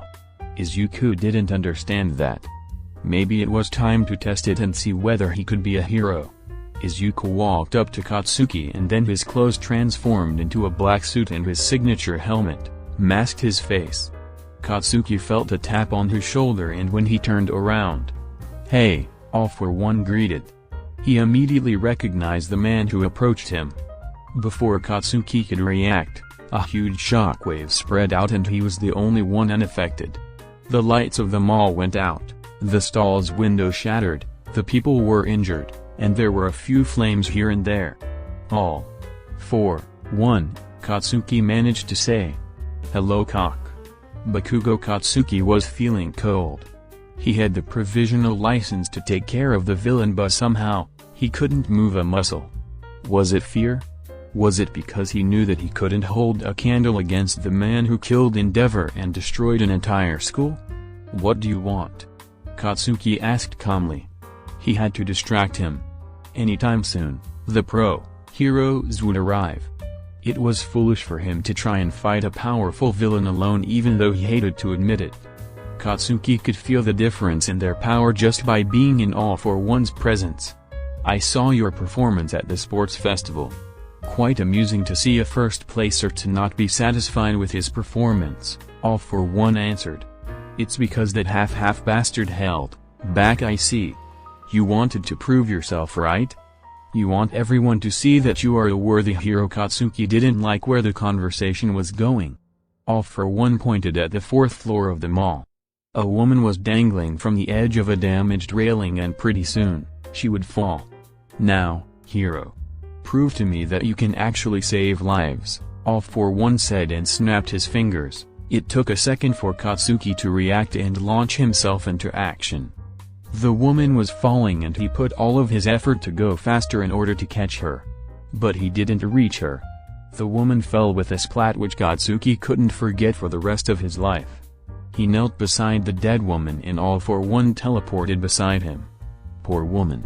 A hero failed to save her. "You are quite slow for someone who is supposed to be in the fast lane," All For One taunted. "Bastard," Katsuki shouted and released an explosion at him. However, All For One was unfazed. "Now you're saying it's my fault? I even gave you a chance and a warning but you wasted it all. Now, Which one of us is at fault now? He asked. Katsuki released more explosions and All for One stood as if those explosions were like a breeze to him. He backed away and gritted his teeth. Katsuki knew the difference in their strength, but he couldn't just let the villain get away. Not after he caused pain to that half bastard. And not after he messed up society. All for One stretched his arms and black mist covered Katsuki. The mist then disappeared and Katsuki was surprised to see himself in his hero costume. If you're planning on fighting me, I should at least allow you to make it entertaining, All for One said. Katsuki growled and explosions sparked in his hands. All he wanted is to tear the villain's mask and see his surprised face. After that, he would beat him senseless. That was what he would get by messing with him. He launched himself at All for One and attempted to kick, but All for One blocked it. Katsuki did a right swing but the villain blocked it again. The hero released explosions at his enemy but the villain wasn't even damaged. TCH. Stun grenade. A flash of light engulfed the area and when it disappeared, Katsuki was high above the ground. Katsuki propelled himself in a circular motion and created a tornado. He crashed to the ground and caused a major explosion. Smoke covered the area and Katsuki panted. Did that get him? Katsuki asked. Vines grew from the ground and wrapped around his legs. Of course not. This guy fucking defeated Endeavor. He wouldn't die that easily, Katsuki scolded himself and destroyed the vines. Come at me Bakugo Katsuki. I'll take the pleasure of crushing you down after you try your best in defeating me, All for One said. Katsuki released the pin in his gauntlet and a large-scale explosion headed towards All for One. All for One stood at the same spot despite receiving a huge explosion. No effect, huh? Katsuki asked in his head. Is that all you've got? All for One asked. Cold sweat dripped down Katsuki's face. He couldn't believe that he was actually feeling fear. Most of the time, he hid his fear by being confident, but this time, he felt true fear. He couldn't defeat his opponent. There was no way he could win. Katsuki clenched his fist. If he was going down, he'd go down trying. He launched himself to the air with some explosions and swiftly approached All for One. Katsuki punched, kicked, released explosions, and even released the pin of his gauntlet at point blank. But All for One wasn't even hurt. Is that all? He asked. Katsuki panted. He was running out of ideas and breath. The one he was facing seemed to be invincible. No matter how hard he tried, his attacks wouldn't reach. Very well. It's my turn, All for One said and disappeared in front of Katsuki's eyes. The young hero felt a strong blow on his gut when the villain instantly appeared in front of him. He was launched all the way into the air and, when he was about to crash, All for One teleported behind him and kicked him to the ground. But that wasn't enough. All for One fired beams of energy at Katsuki which became stronger after each shot. All for One teleported to where Katsuki landed. Are you done? You know, that's nothing compared to the pain you dealt to me, Izuku said. The fuck is he talking about? Katsuki thought. Katsuki was actually faking that he fainted. All he had to do was wait for an opening and launch an attack on All for One. The pain you caused me and the humiliation you gave me made me wonder why I bothered to befriend you. Maybe because I still hoped that things would return to the way things were. When you weren't an egotistical bastard, Izuku told the unconscious Katsuki. All for One turned his back, and Katsuki saw his chance. He used an explosion to launch himself upwards. All for One was caught off guard and when he turned around, Katsuki released the strongest explosion he ever made. His shoulders almost cracked because of the pain but he gritted his teeth. The smoke cleared and he saw that All for One was on one knee. Katsuki noticed that his mask was cracked and a part of it broke off, revealing a green eye which was filled with hatred. Katsuki felt a familiar feeling in that eye. It was as if he saw that eye before. Did he meet All for One before? From what All for One said, he could think they met at some point. But he would definitely remember someone as powerful as him. That's amazing. You're the first one to catch me off guard. Maybe it's because you're you. That's why I became relaxed. I guess I'm still a softie despite all of the things I've done, Izuku praised Katsuki. I don't fucking understand you, Katsuki said. I know you don't. But still. You broke my mask. It's just right if I broke something of the same value from you, right? All for One asked. Katsuki felt a strong grip on his body. He tried moving but it was in vain. Maybe I should break some of your bones. Like the scapula, All for One snapped and Katsuki felt intense pain as he felt something snap inside him. Then. The clavicle, humerus, radius, ulna, scaphoid, lunate, trictrum, pisiform, palmate, capitate, trapezoid, trapezium, metacarpals, proximal phalanges, distal phalanges, ilium, ischium, pubis, femur, patella, tibia, fibula, talus, calcaneus, navicular, medial cuneiform, middle cuneiform, lateral, cuneiform, cuboid, metatarsal, proximal phalanges and distal phalanges. All for One continued snapping and for each snap, Katsuki screamed in pain as his bones broke. I'll kill you. I'll fucking kill you, Katsuki threatened. Let's see you try that next time, All for One replied and touched his head. Pain surged through Katsuki and knocked him out. All for One laid him to the ground. Let's see how you'll live the quirkless life, Kaken, Izuku said and teleported away. Chapter 12. Shigaraki Tamura angrily scratched his neck as he watched the news.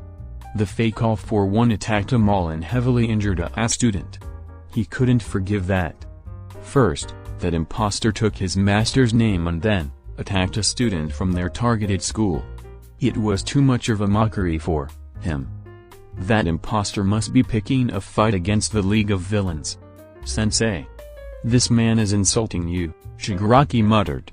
The other members of the league just watched him silently. Dabi was bored as he stood in a corner. Himiko played with a knife. Twice and Spinner talked about random stuff. But sometimes, they would be bothered by Shigaraki's loud scratching noises. If Kurogiri was here, I'd have him bring that imposter here and kill that imposter myself, Shigaraki said. There's no need for that, a voice told him. The league was surprised to see a man in a black suit and black helmet with small industrial pipes standing behind Shigaraki.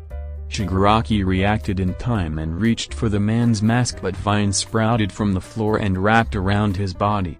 The rest of the league switched to their battle mode as Dabi conjured blue flames. Himiko readied her knives, Spinner pointed his blade, and twice unleashed his tape. Relax. I'm not here to fight, All for One said. I don't care. You insulted Sensei just by taking his name. And then you target someone from the school we've set our eyes on. You are an enemy, Shigaraki told him. I see. All for One was his name, too? He asked. What are you saying? Let me tell you a story. All for One told the story of how he met the previous holder of All for One who was dying in an alleyway. He told him how he decided to carry on his will and he would destroy the society he hated. So you're saying Sensei gave you that power? Shigaraki asked. Yes, you're lying. It's up to you on whether you'd believe me or not. But I'm not here to talk about that. Shigaraki and the other members of the league were confused about what he said. A black portal appeared and All for One retrieved a metal suitcase from it. He opened it and it was filled with cash. What is this? Shigaraki asked. I am funding your League of Villains, All for One answered. Shigaraki became silent. Even though he was angry at the man in front of him, it was true that the league needed funds. They had to repair their hideout and food was a problem, especially that some members have huge appetites. Shigaraki was no longer a kid. He was now a leader since his master was gone. And since he was a leader, he didn't have the luxury to think about himself. What is your goal? Shigaraki asked. It's good to see that you've calmed down. As you've known, I'm going to tear down society and build a new one. Surely our goals are the same, right? All for One asked. You're right. What about it? I'm a powerful villain and I already killed top heroes. But that isn't enough. My progress is going slowly. Your sensei, the man who gave me this power, wouldn't be satisfied with my pace. That's why I need your help. What if the news that the League of Villains and All for One is working together spreads? Shigaraki thought about it. Fear would crush society, he answered. Correct. That's why I'm going to occasionally give you funds in order for you to operate, All for One said. And what if we refuse? Dabi asked. Underneath his mask, Izuku smiled. Then I'll have to make you submit to me. By force, All for One said, and the floor started shaking. But I don't want to resort to that. It's like an alliance, except that most of the time, we stay out of each other's way. Occasionally we would work together, but that happens rarely. What do you think, Shigaraki? Shigaraki thought deeply. What would his master do? What was the correct answer? Fine hash, an unfamiliar ceiling entered Katsuki's vision. His arms and feet felt numb and his throat was dry. He then remembered what happened to him. The woman who fell, his fight with All for One, and his defeat entered his mind. He also remembered the green knife filled with hatred. Oh. You're awake, a voice said. The voice belonged to a short elderly lady known as Recovery Girl. Her quirk deals with healing injuries with a kiss. However, Katsuki didn't seem to be fully healed. Your surgery was difficult. Most of your bones were snapped into pieces. You might not be able to move your arms and legs for a while. All for One is merciless even to a student. What kind of villain? No. Monster is he? Recovery Girl asked. Katsuki was silent. He suffered complete defeat. None of his attacks reached All for One. All he did was useless. He couldn't even save a life. As a child, he never lost a battle because of his tenacity. But even with his tenacity and strength, he still lost against that overwhelming power. A hero was supposed to get out of any pinch and emerge victorious. What kind of hero was he? He thought about All for One's words. Apparently, he caused him pain and even humiliated him. Also, they used to know each other. However, he couldn't remember someone with such hateful a green eye. His mind flashed someone with green hair. Katsuki tried hard to remember, but he forgot his name. After all, he didn't think about the names of the extras in his life. But somehow, he felt that the green-haired person who suddenly appeared in his mind had a connection to All for One. There was a knock on the hospital door, and when Recovery Girl opened it, Principal Nezu, All Might, and Aizawa entered. Hello, young Bakugo, All Might greeted. We know you are still recovering, but we need to ask you questions. After all, we are dealing with who might be the worst villain Japan ever faced. And you are the only one who fought him and lived to tell the tale, Principal Nezu said. He's strong. That was all Katsuki could say as fear returned to him. He wondered why All for One allowed him to live. Did he give him mercy? No. That villain already murdered too many people to have any mercy left inside him. Did you notice anything about him? Anything would be good, Aizawa asked. Katsuki looked at them. I managed to break a bit of his mask and? Nezu asked. I saw a green eye. All for One is green-eyed? At least we can narrow down suspects, Aizawa said, despite that he knew there were a lot of green-eyed people in Japan. His eye was filled with hatred. It was burning. One look at it and I felt his desire to destroy everything, Katsuki told them. After a few more questions, Nezu and All Might left. Aizawa stayed behind to talk more with Katsuki and would be his guardian in case that All for One would go after him again. But deep inside, Aizawa knew that he wouldn't stand a chance against the powerful villain alone. Are you sure we shouldn't tell him? Nezu asked All Might as they were walking down the hall. I don't know, All Might answered. His future is now ruined. All for One robbed him of his wonderful potential. Maybe he was punishing him by letting him live like this, Nezu said.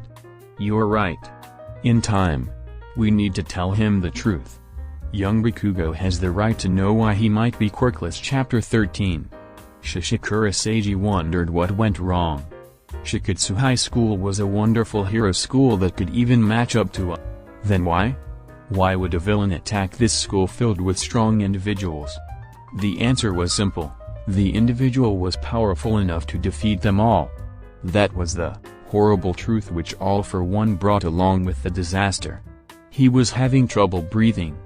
After all, a crystal spike was lodged in his stomach. Seiji knew he wasn't going to make it since he lost too much blood. All for One. What are you?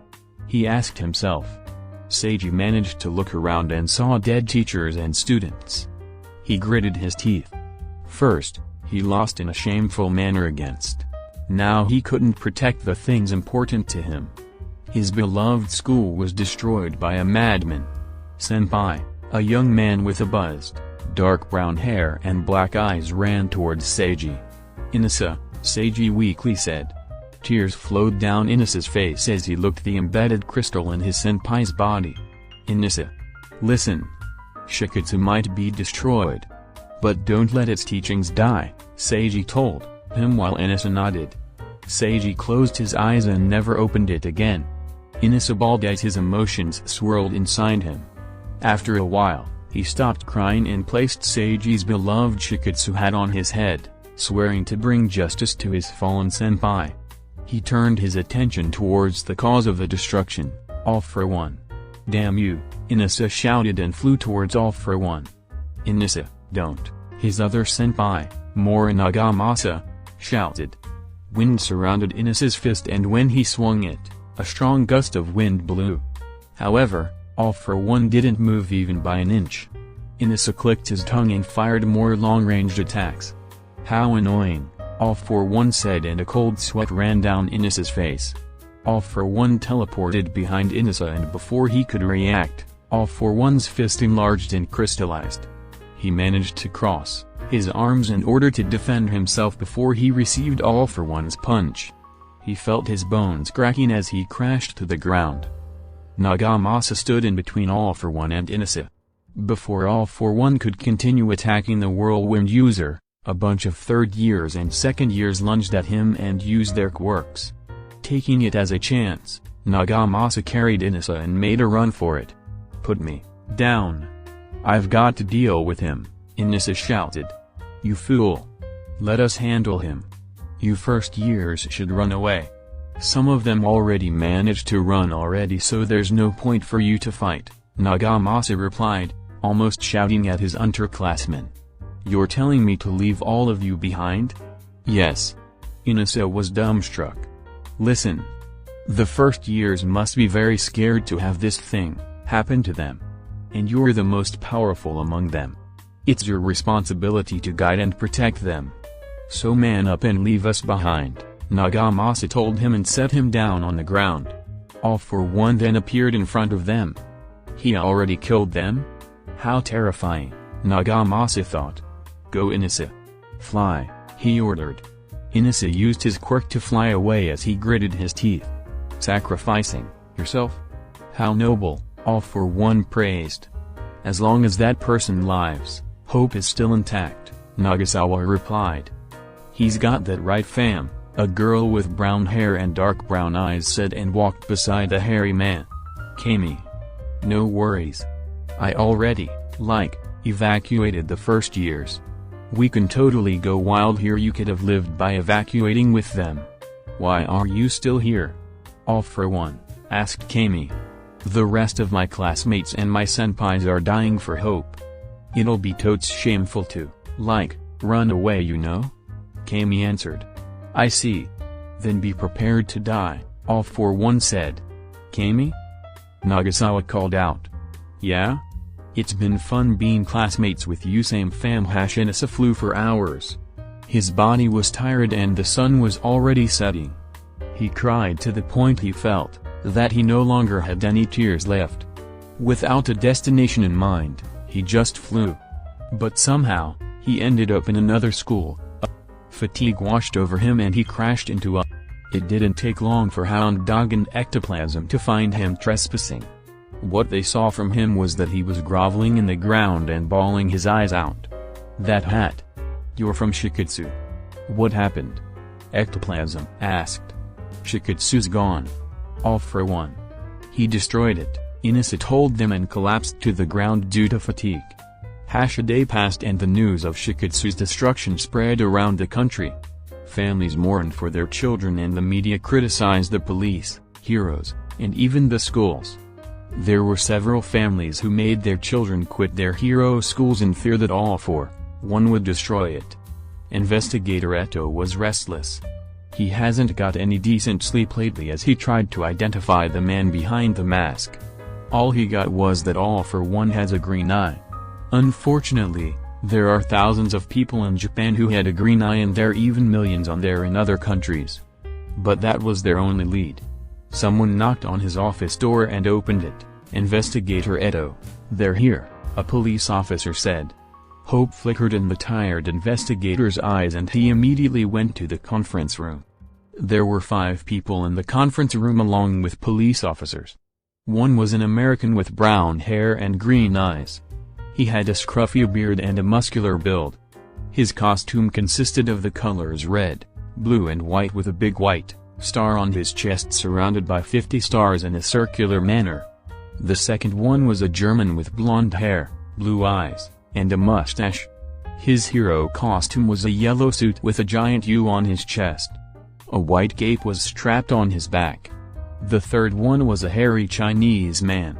He had a wooden staff and his monkey-like tail was wrapped around it.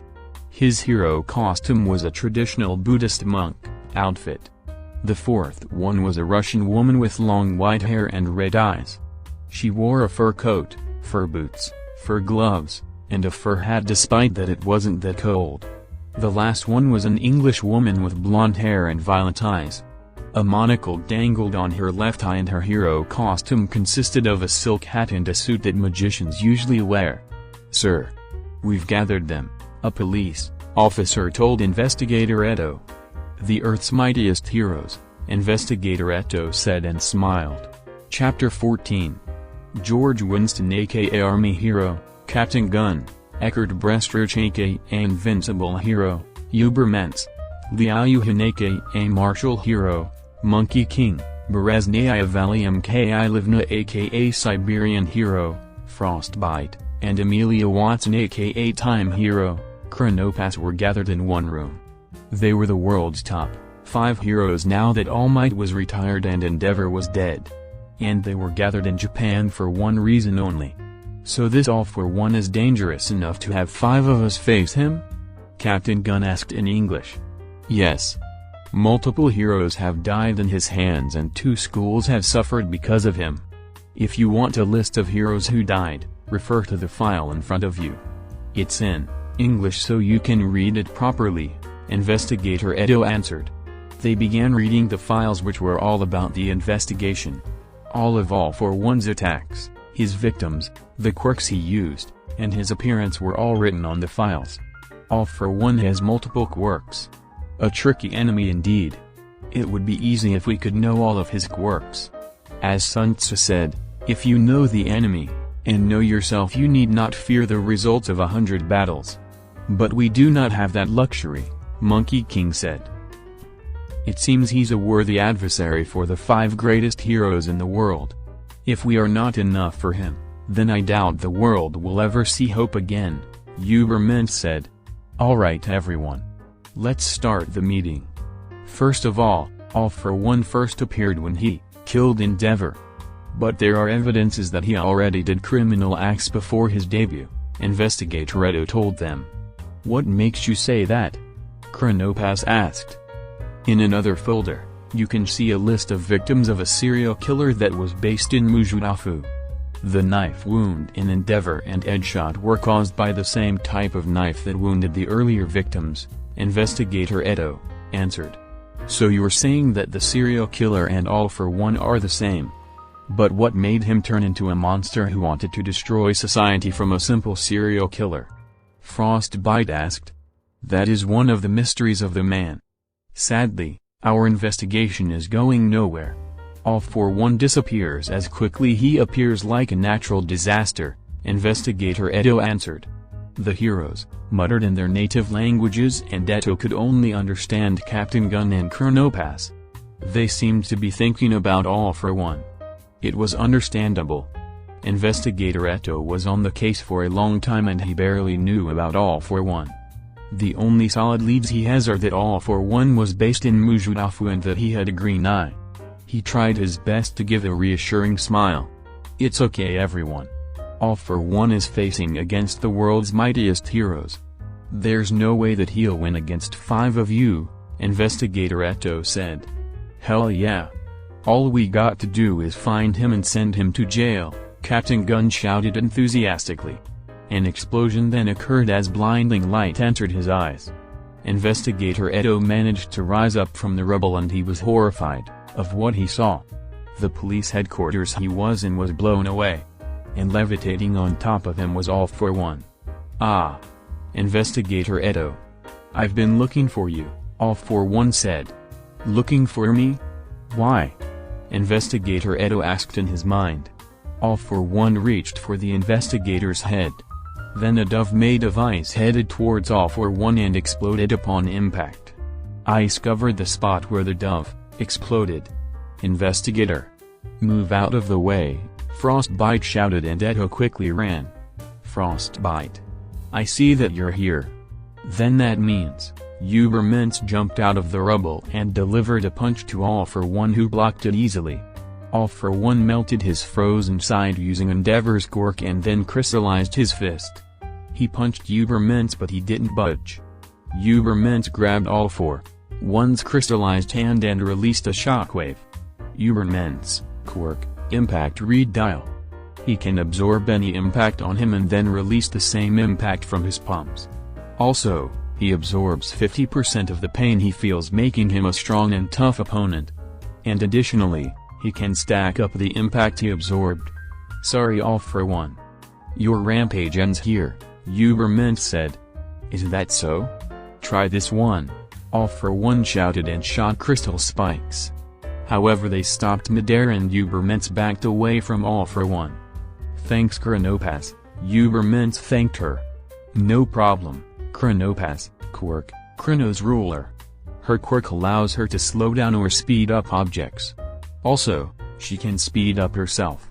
All for One's danger detector flared up and when he looked behind him, Captain Gun fired bullets from his hands that were transformed into a machine gun. The bullets passed All for One's barrier and he received injuries. What? All for One asked in surprise. Surprised huh? My bullets are spent fast enough to penetrate any barrier, Captain Gun said. Captain Gun, quirk, blazing weaponry. His quirk transforms any part of his body into missile launchers, guns, and cannons. All for One felt pain. Blood was gushing out of the bullet holes. The bullets were removed from his body because of his quirk and then his regeneration quirk was kicking in. But Monkey King charged at him and started punching. The thing with All for One's regeneration quirk, he must be motionless. Monkey King's barrage of punches and kicks made it impossible to do so and with the pain he was feeling, he received more injuries from the said punches and kicks. Monkey King, quirk, monkey. The man has the instincts and speed of a monkey. With his support staff that can enlarge and extend, he was a formidable martial artist. All for One tried levitating up but Ubermensch grabbed his leg and slammed him to the ground. He released a shockwave that blew Ubermensch away but then he received more bullet wounds from Captain Gun. He tried shooting crystal spikes but they stopped in midair again. Then, something fast hit him. He managed to see her because of his enhanced senses quirk but Chronopass was too fast for him to react. She kept on keeping him off balance while Monkey King attacked. Ubermensch would accept any counterattacks from All for One and redirecting it back to him and then Monkey King would continue his attack. Frostbite would release ice stubs that exploded and froze some parts of All for One. This is bad, All for One thought. More ice stubs hit him and ice covered some parts of his body. Frostbite, quirk, living ice. She can make moving ice which can explode and freeze those around it like an ice bomb. However, she feels cold every time she uses her quirk therefore her hero costume had warm fur. All for One didn't expect the 5 mightiest heroes would be in the police headquarters and he didn't expect them to work that well together since they're from different countries. That was why All For One's body was frozen solid and only his mask was unfrozen. He underestimated them and greatly miscalculated. "Now, let's see the man behind the mask," Captain Gun said. Chapter 15. The Earth's mightiest heroes those were the strongest of the strong. It was said that not even All Might could win against the 5 of them if you faced them alone. Therefore it was not a surprise that All For One was in trouble. His body was frozen except for his head and he was surrounded by 5 powerful heroes. The American, Captain Gun, was reaching for his mask. Out of all the quirks he stole, what could be used to get out of the pinch he was in? The answer came quickly. Ice became steam as All For One's body heated up. Frostbite noticed this immediately. "Everyone take cover. Ice golems," Frostbite shouted, and 4 large ice golems appeared and shielded her. "Prominence burn," All For One shouted, and searing hot flames vaporized the golems easily. All For One felt his body temperature rising up, but it was good that he got out. He decided to ignore the bullet wounds he had and focused on fighting. Luckily, steam was everywhere due to the ice being vaporized. He saw a movement in his left and teleported towards it. Ubermensch was lying on the ground, and when he saw All For One, he rolled to the side and immediately stood up. "You know you can't hurt me," he said. "Let's see about that," All For One replied and teleported to his back. It was too late for Ubermensch to react. All For One had his hand placed on Ubermensch's head. Intense pain flowed in the German's body as he screamed. The scream alerted the others and they started moving towards its source. And when they arrived, they saw All For One standing beside a dead Ubermensch. "You bastard," Monkey King shouted and charged. He unleashed a barrage of punches and kicks to All For One, but after a few rounds, he noticed something strange. All For One didn't seem to feel as much pain as compared to earlier. "Let me try something," All For One said and placed his palm at Monkey King's chest. Monkey King wondered what he must be doing, but he decided to return to punching him when "Impact Redial," All For One shouted, and Monkey King felt the pain of 100 punches and kicks as he was blown away. Bullets were heading towards him, but he managed to teleport out of the way. All For One was behind Captain Gun and punched him. Captain Gun fired a few shots as he was knocked away, which grazed All For One.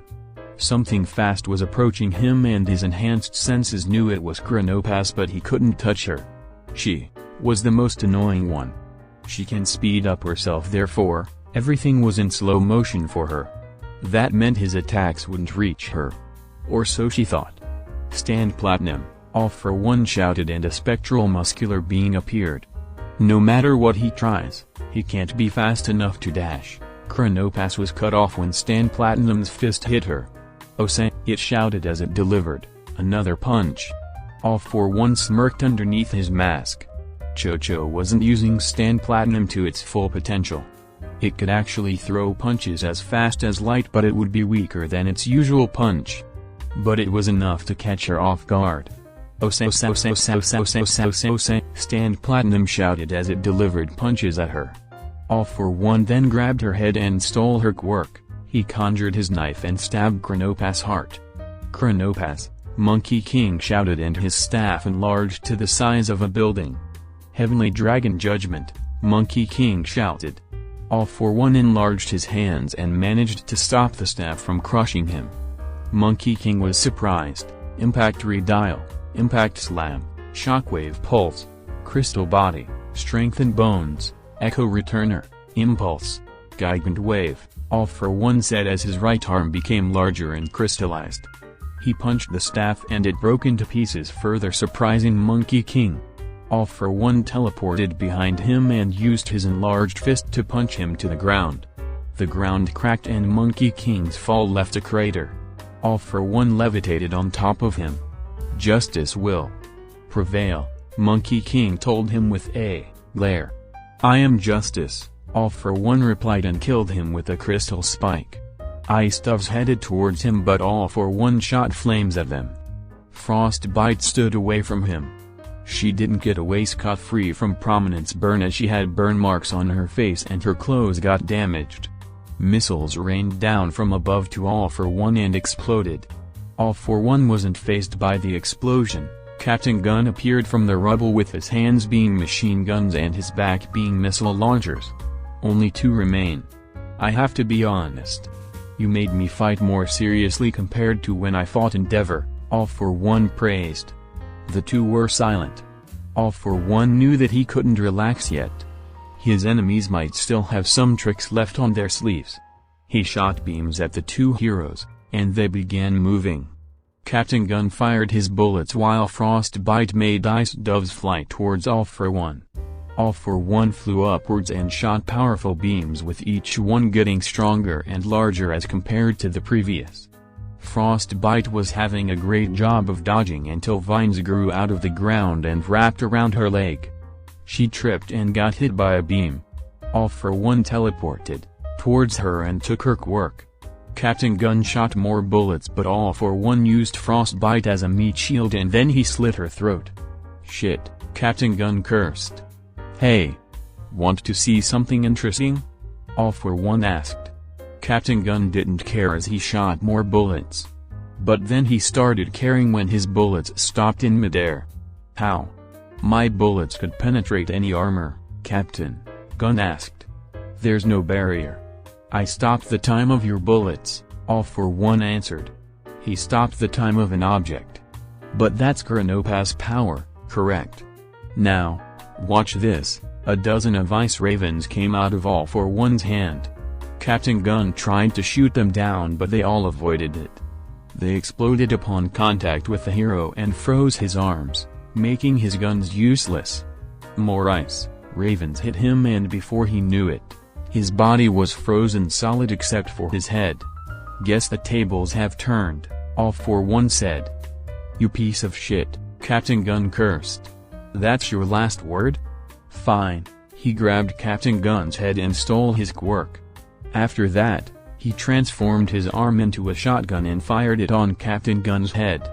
Investigator Eto couldn't believe what he saw. The Earth's mightiest heroes were nothing against All for One? He felt fear when All for One turned his attention towards him. The investigator wanted to run but his legs froze. All for One walked closer and Investigator Eto aimed his gun at him. You do know that it's useless, All for One said and with a flick of his finger, the gun disassembled into pieces. Investigator Eto fell to the ground. What do you want? He asked. Something that's very rare. Your quirk, that is, All for One answered. Everything clicked in the investigator's mind. That was why All for One started small. He had to gather quirks. And when he became stronger, he began stealing pro heroes' quirks and even endeavors. He kept on challenging people to get more quirks while spreading fear. Who are you? Investigator Eto asked. I suppose you deserve to know me.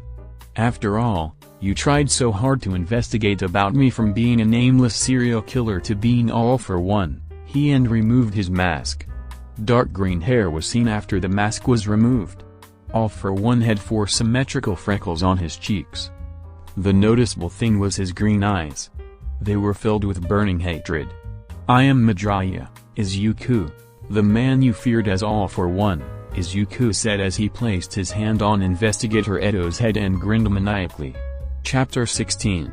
While All for One was busy at the police headquarters, the League of Villains were standing on top of a building. Dabi, Shigaraki, Spinner, Timecode, Twice, and even Hyacinth were waiting for a certain convoy. I hate this, Shigaraki said as he scratched his neck. All for One gave the League their first mission. All they had to do was kill a certain hero while he would destroy Mujutafu's police headquarters. Although he understood All for One's intentions, he hated following someone around. Do we really have to do this? It'll leave a bad taste in my mouth, Twice said. This job is boring, Himiko told them. We've got no choice. We agreed to be in an alliance with that guy so we got to do our part, Dabi said. Must kill, Hyacinth muttered. The said convoy was already in their sights. 4 armored cars, 10 police cars, and 20 police motorcycles were part of the convoy. And it was all for the protection of an elderly woman known as Recovery Girl. If All Might was the symbol of peace, Recovery Girl was the symbol of kindness. With a gentle quirk and nice attitude, she was admired by many people, and even helped pro-heroes and citizens get over their injuries. She's been in almost every disaster relief center and hospitals during her life. That was why she was an important figure in society. Recovery Girl was heading to the evacuation site of shiketsu students. Although they escaped, some of them had broken bones and other injuries. As someone who had a healing quirk, it was her responsibility to make sure they recover, especially that their upperclassmen were killed and their school was destroyed. At least, that was what she was supposed to do when blue flames blocked the road. The convoy stopped and 6 figures jumped down from a building. "Which one is that old woman's car?" Dabi asked. "Doesn't matter. We'll destroy everything," Shigaraki answered. The police officers got out of their cars and motorcycles and aimed their guns at the League. The League of Villains. "If you are aiming for Recovery Girl, you have bad luck. The police are not alone in this one," a police officer said as a blonde woman with slit pupils and sharp teeth walked beside him. "The number 10 hero, Ryukyu. Not good. We are in trouble." "Not really," Twice shouted. Ryukyu transformed into her dragon form. "We won't let you harm Recovery Girl," she declared. "Hyanen. Release them," Shigaraki ordered, and from Hyanen's body, 9 namas appeared. Dabi shot flames at a police officer and burned him to death. Spinner and Himiko each took a target and sliced them, killing them instantly, while Twice knocked a few police officers. The police tried their best. They tried shooting their guns, but the namas were unaffected. Ryukyu attacked the namas with her claws and knocked some of them away. "Hyanen. Kill her," Shigaraki ordered, and Hyanen flew swiftly towards Ryukyu. It punched Ryukyu's face and knocked her back. Being surprised by its strength, Ryukyu tried to swat Hyanen away with her claw, but it easily dodged it. Hyanen then unleashed a barrage of punches which hurt Ryukyu. Ryukyu then learned the hard way that the Nama she was fighting was the Nama that Endeavor had a hard time defeating. She gritted her teeth. A powerful foe and the League of Villains were in front of her. They could have requested for more heroes in protecting Recovery Girl, but they believed that Ryukyu was enough. Because of Endeavor and other pro-heroes' deaths, the crime rate was rising, and other heroes were busy. Also, Recovery Girl's journey was a secret, so no one was supposed to know beside and other important figures. Himiko grinned as she killed more and more police officers. Shigaraki turned all of those who opposed him into dust, and Dabi burned the helpless police officers who stood in his face. The SAT emerged from the 3 armored cars and started shooting with their heavy weaponry. The namas protected the members of the League. "So the last one contains Recovery Girl," Dabi said. "Now let's clear this and go home," Shigaraki told them. The namas charged at the SAT and one by one killed them. The SAT's weapons were ineffective against the namas and they were ripped to pieces. Police officers watched in horror as Japan's proud SAT were killed. The namas turned their attention to the police officers and some of them began running away. "Leave them. We have a mission here," Shigaraki said. "Don't falter. If we can't protect an elderly woman, then how can we call ourselves as police officers?" A police officer shouted and everyone agreed with him. "Fools," Shigaraki muttered. Meanwhile, Hyanen and Ryukyu were fighting. Ryukyu had a hard time landing a blow on a Namu since it was moving as fast as a fly. It would occasionally land a strong blow on the dragon and she would try to counter, but it would just avoid like a fly. "This is getting nowhere," Ryukyu thought. "Boring. Are there stronger heroes?" Hyanen said. Hyanen extended its arms and penetrated Ryukyu's tough scales. She groaned in pain, but she tried biting the Namu. It got away, and then punched her. It continued releasing punches her. Before long, Ryukyu was down on the ground in her human form. Hyanen was no longer interested in her since she wasn't strong enough to satisfy it. That was why it disobeyed the Shigaraki's order of killing her. It walked towards its master. All of the police officers and SAT were dead and all that remained was an armored car. Shigaraki disintegrated the door and saw a short elderly woman sitting on a chair. She was wearing a nurse's uniform and had a cane. "So my time has come," Recovery Girl said. Shigaraki and the others were silent. Twice and Spinner were uncomfortable with killing an old lady while Dabi and Shigaraki couldn't care less. Himiko thought that killing her would be boring and wondered whether she was worth their effort. "Toga. Do it," Shigaraki ordered. "Why me?" Himiko asked. "That guy told us to leave a clean corpse so that she can be identified," Shigaraki answered. "Fine," Himiko replied. She walked towards Recovery Girl and the old woman faced her. "I hope that I served my purpose well. The rest is up to you. Make sure you make All Might and me proud by saving the world from the despair known as All for One and the League of Villains," Recovery Girl thought, and her life ended. Dude, that's mess up even for me. Anyways, Chapter 17. The news of the Earth's mightiest hero's death spread worldwide. Other countries were now aware of what threat All for One brings. However, they decided to not help Japan despite their pleas and focused on strengthening their defenses. They couldn't afford to send more powerful heroes to their deaths because if they do, the criminals in their country would rampage. Even though they wanted to deal with All for One and help Japan, the other countries decided to keep their human resources. All Might punched a nearby wall in frustration and anger after he watched the news. "Shit," he shouted in anger. Gran Torino had never seen him like in that state before. The smiling symbol of peace was actually feeling powerless, frustrated, angry, and sorrowful. All of these emotions came out when he watched the news. The 5 powerful heroes from different countries, dubbed as the Earth's mightiest heroes, were all killed by none other than All for One. All Might was once part of the Earth's mightiest heroes before he retired. He had sparred with Ubermans, talked American things with Captain Gun, drank tea with Chronopass, drained Frostbite, and learned a bit of martial arts from Monkey King. They were one of his friends as they took on many dangerous opponents together. And now he lost them. If he hadn't been careless, All for One wouldn't have gotten away from him. To make things worse, he was now powerless to stop him and he could only rely on his successor. But the loss of his friends was not the only thing that dealt a blow to his heart. He found out that Recovery Girl was killed by the League of Villains, the ones he failed to stop during the USJ incident and in Camino. Recovery Girl was an important figure in Japan. Her healing quirk was beneficial for society and helped many heroes and citizens in her life. Even All Might was one of the many people she helped. During the time he was training with the strict Gran Torino, during his reckless hero days, after his first fight against All for One, and even taking care of his weakening body, Recovery Girl was with him. Tears dropped from All Might's eyes as he punched the wall repeatedly. "Shit. Shit. Shit. Shit," he repeated, cursing as he punched the wall. "Toshinori. Calm yourself," Gran Torino told him. "How can I be calm? That man. He already took many important things. And if I didn't let him get away, none of these would have happened. Families would still be intact. Students would be enjoying their school life. Heroes wouldn't have died. And Recovery Girl would still be alive." All Might stopped punching because his fists were bleeding. All Might was right.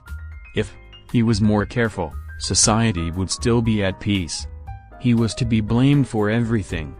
"Don't think like that, Toshinori. You couldn't have avoided it. What matters now is that we should find a way to deal with him. In other words, focus on training your successor.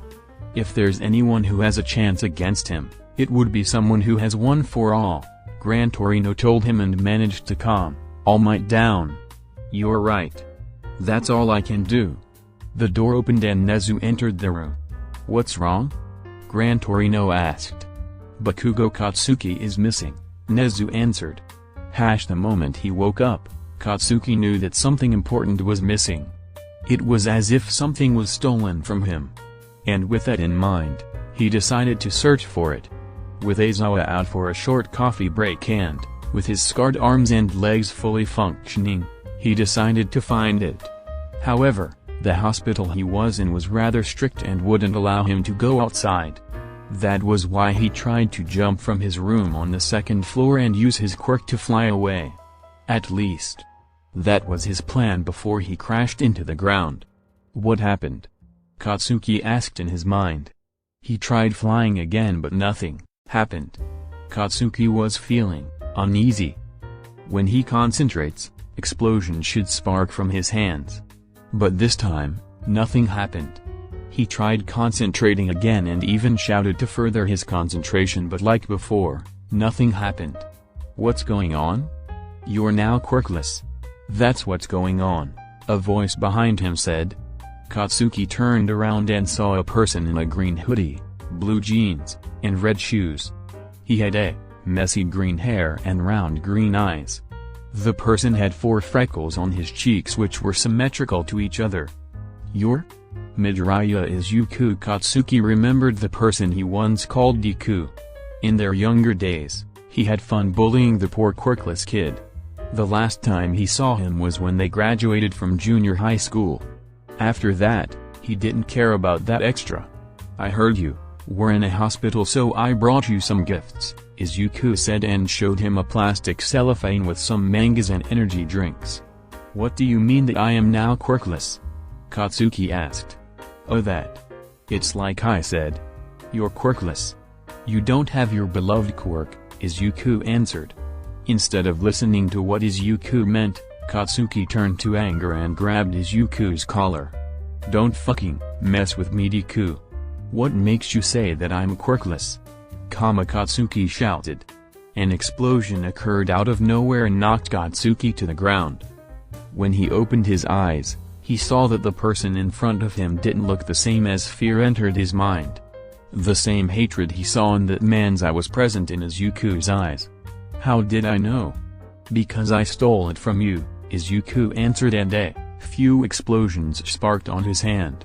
Also, don't fucking touch me, you quirkless loser, he added.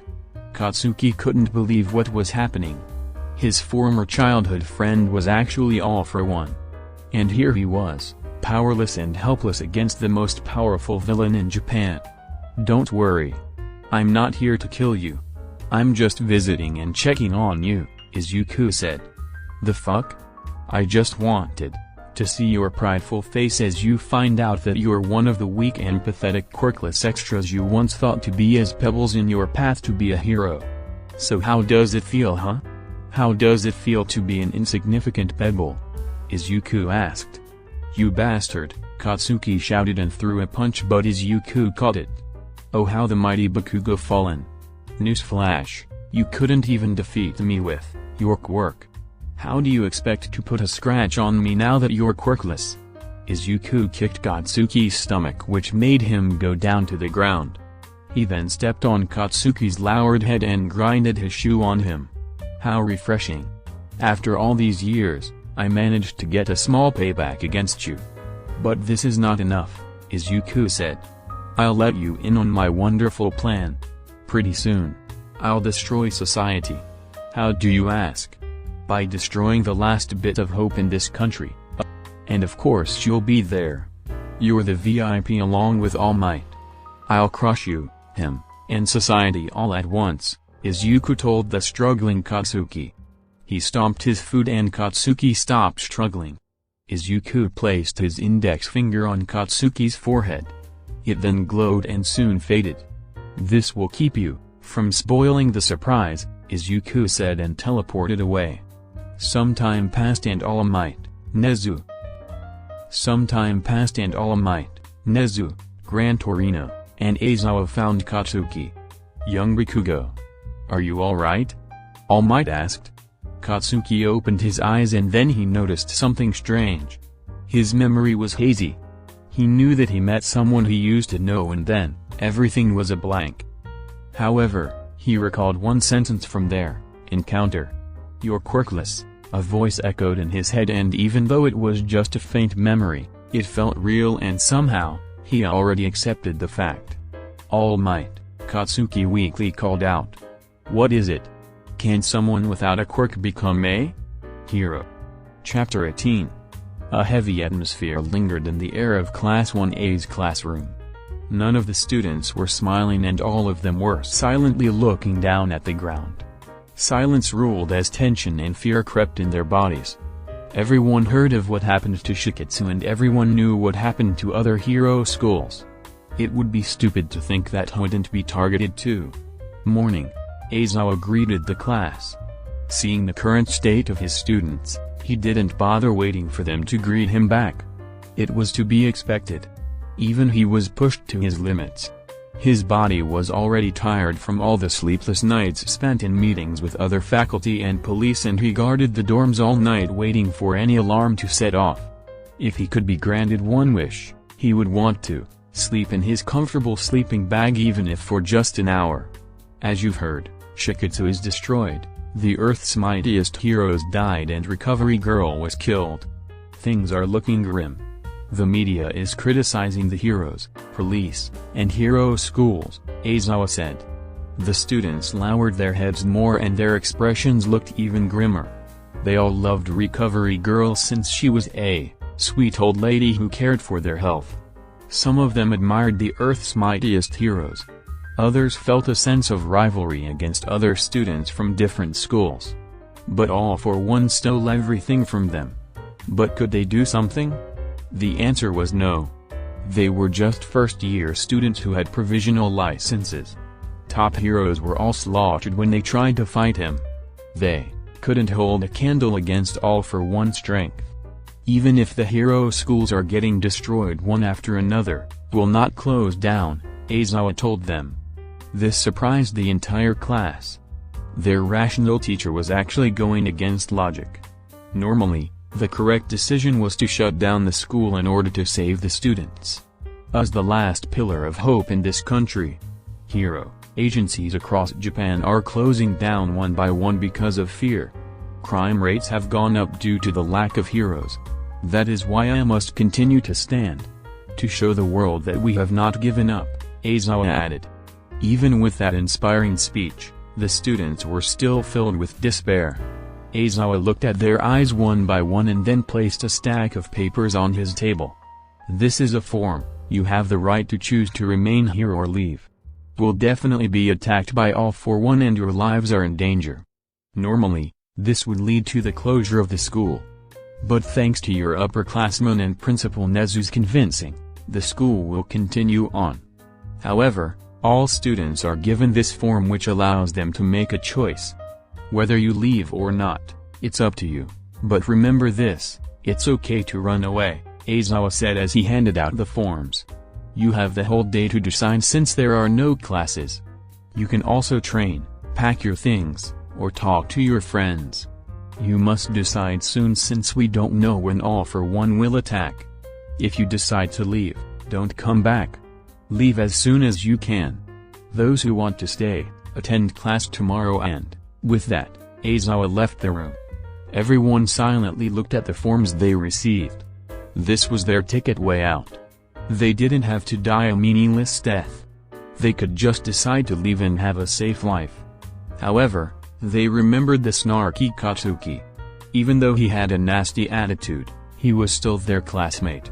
And when they heard what All for One did to him, they were enraged. I'm going outside to get a bit of fresh air, Ijiro said and got up. I'll walk around, Fumikage told everyone. One by one, they left the classroom. Okako walked around. Her heart was pounding and she panicked whenever she heard a sound, thinking it might be All for One. She looked at the form that was handed to her. A part of her wanted to leave so that her family wouldn't get worried. She wanted to run away from all of the danger and live a safe life. However, she remembered a recent memory. A few days ago, the class heard that Katsuki was well and so, they decided to visit him all together. They imagined him to be angry and chase them out of his room the moment he sees them. What they didn't expect was the lifeless eyes in Katsuki's face. It was as if something important was stolen from him. His arms had deep scars on it and Katsuki was silent the whole time. He didn't even notice them until Ijiro called out. Katsuki looked like he was frustrated and he asked everyone to leave him alone in a weak voice.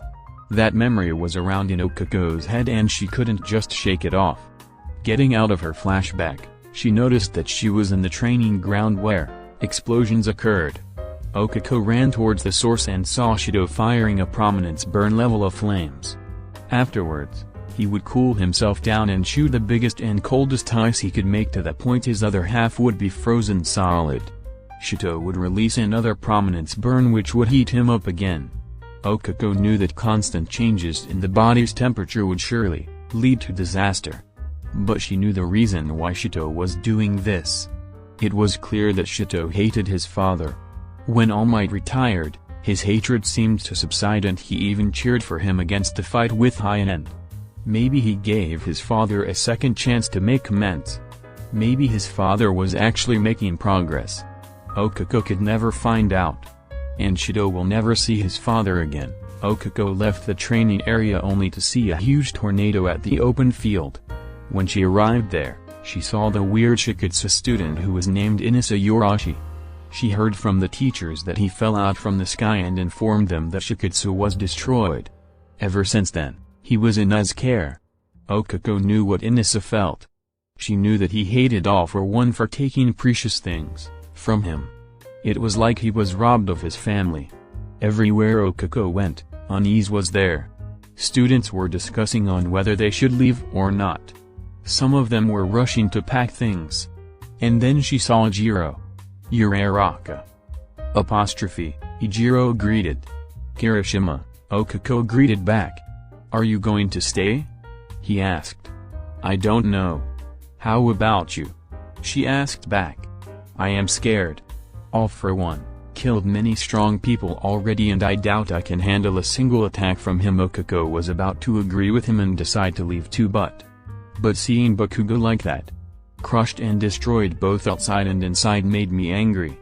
If I backed down against someone who hurt my friend, I wouldn't be able to call myself a man, Ijiro declared and wrote on his form that he would stay. He then waved goodbye to Okako and she decided to continue walking around. Okako saw Tenya drinking orange juice. Hey Uraraka, Tenya greeted. Have you decided? She asked. Tenya became silent and he took a sip from his orange juice. My brother. He got defeated by the hero killer and was paralyzed from the waist down. If not for Todoroki, I would have died and strayed from the path of being a hero. All for One is powerful villain. And as a hero, I will put an end to his reign of terror even if it's the last thing I do. Not because I hate him, it's because it's my duty as a hero. As Ingenium, Tenya told her and she saw that he already signed the stay option. Okako sat down on a bench and took a deep breath. She picked up her cell phone and dialed her parents. Okako. Are you okay? We've seen the news and things are dangerous over there, his father asked her. I'm fine, Dad. It's just that I'm scared and confused, Okako told her father. Tell me everything. She told him what she was going on with her. The form and her classmates' answers made her confused. Okako wanted to live for her family but she doesn't want to abandon her friends. Dad. What should I do? She asked, while tears streamed down her face. Okako. Listen carefully. Your mother and I want you to live, of course. That's what all parents want for their child. But I want you to know that you're allowed to do what your heart tells you to do, her father advised. But I don't know what to do. No. You already know it. You're just not listening to your heart. Your mother and I am proud of you. So proud, that we always brag about you to our neighbors. All we want for you is to live a life without regrets. Okako's heart clenched. The answer was already clear. That was the only way she could live without regret. Dad. I love you, Okako said. I love you too, her father replied. I love you honey, her mother, who was also listening on the conversation, said. I love you too. The next morning, came and Aizawa trudged to the classroom. He heard that most of the general ed students, business students, and support students left. Aizawa was expecting his classroom to be empty. But to his surprise, everyone was there. Hey, sensei, Ijiro greeted. You guys. What are you doing? Aizawa asked. We are heroes. Against a villain that threatens society itself, we will rise up and defeat him. Momo said. No matter how dangerous it is, we will save the citizens, Denki added. In order to protect their smiles, Aoyama smiled. And live without regrets, Kirishima hardened his fists. That's what makes us heroes, Yoraraka said with a determined look. The door burst open and boy with an ash blonde hair entered. Bakugo, Ijiro shouted and smiled. I heard what you extras said. Defeating, all for one? You're crazy, Katsuki told him angrily, which immediately silenced the room. Don't do crazy shit without me. I'm the one who will bring that fucker down, Katsuki added. The class smiled and hope lit up. However, Aizawa looked at the quirkless Katsuki worriedly. Katsuki was spared by all for one for a reason, and he might not receive another mercy from the heartless villain. He didn't expect him to return after what all might answered him to his question. But having him around lightened up the mood and he decided to let it slide. Far away from a green-haired boy stood. My dream school. How ironic. The same school I wanted to be part of is going to be destroyed by me, he muttered. His clothes turned into a black suit and a black helmet with small industrial pipes covered his head. So long. My dream. Chapter 19. All for one casually walked to the gate of one step in and the alarms activated. In response to the noisy alarms, he just snapped his finger and explosions occurred. Robots of different sizes appeared. All for one sighed and swiped his right hand. The robots exploded and fell to the ground. Is this all what I can offer me? He asked. A bullet stopped in front of him. All for one saw several pro heroes walked from behind the fallen robots. Hound Dog, number 13, Cementos, Present Mick, Eraserhead, Midnight, Snipe, Ectoplasm, Power Loader, and Vlad King stood in front of the villain. You're actually polite enough to knock on our door before barging in, Cementos said. This was once my dream school, so a little respect would be nice, All for One replied. Aizawa, Vlad King, shouted and charged at All for One. Eraserhead used his quirk to erase All for One's powers while Vlad King ready to punch. How naive. All for One shot beams to the charging heroes from both of his hands and they were knocked back, feeling pain all over their body. What happened? Why didn't Eraserhead's quirk work? Are you sure that you didn't blink? Present Mick asked. No. I'm sure I used my quirk, Eraserhead answered. Then how? All for One chuckled at their surprised faces. You do know about Investigator Eto's quirk, right? All for One asked. Investigator Eto was a part of the police force until the guy killed him. If I recall correctly, his quirk was. Eraserhead's face was filled with shock when he found out the truth. Everyone, be careful. He might be the strongest villain to ever exist in this world. He's got Investigator Eto's nullification quirk, he warned them. How did he get that quirk? Midnight asked. There's only one answer. He stole it, Ectoplasm answered. Stole them? You mean that he isn't a man born with multiple quirks but instead, he is a man with one quirk that steals others' quirks? Power Loader asked. All for One clapped his hands, as expected of us teachers. Nullificatone, Impact Redial, Living Ice, and Crystal Body are a few of the many quirks I stole. And if I want to, I can steal all of your quirks, All for One said. Oh no you won't, Midnight shouted and used her quirk, making her skin release pink gas. However, All for One wasn't affected. Midnight. He has Investigator Eto's quirk.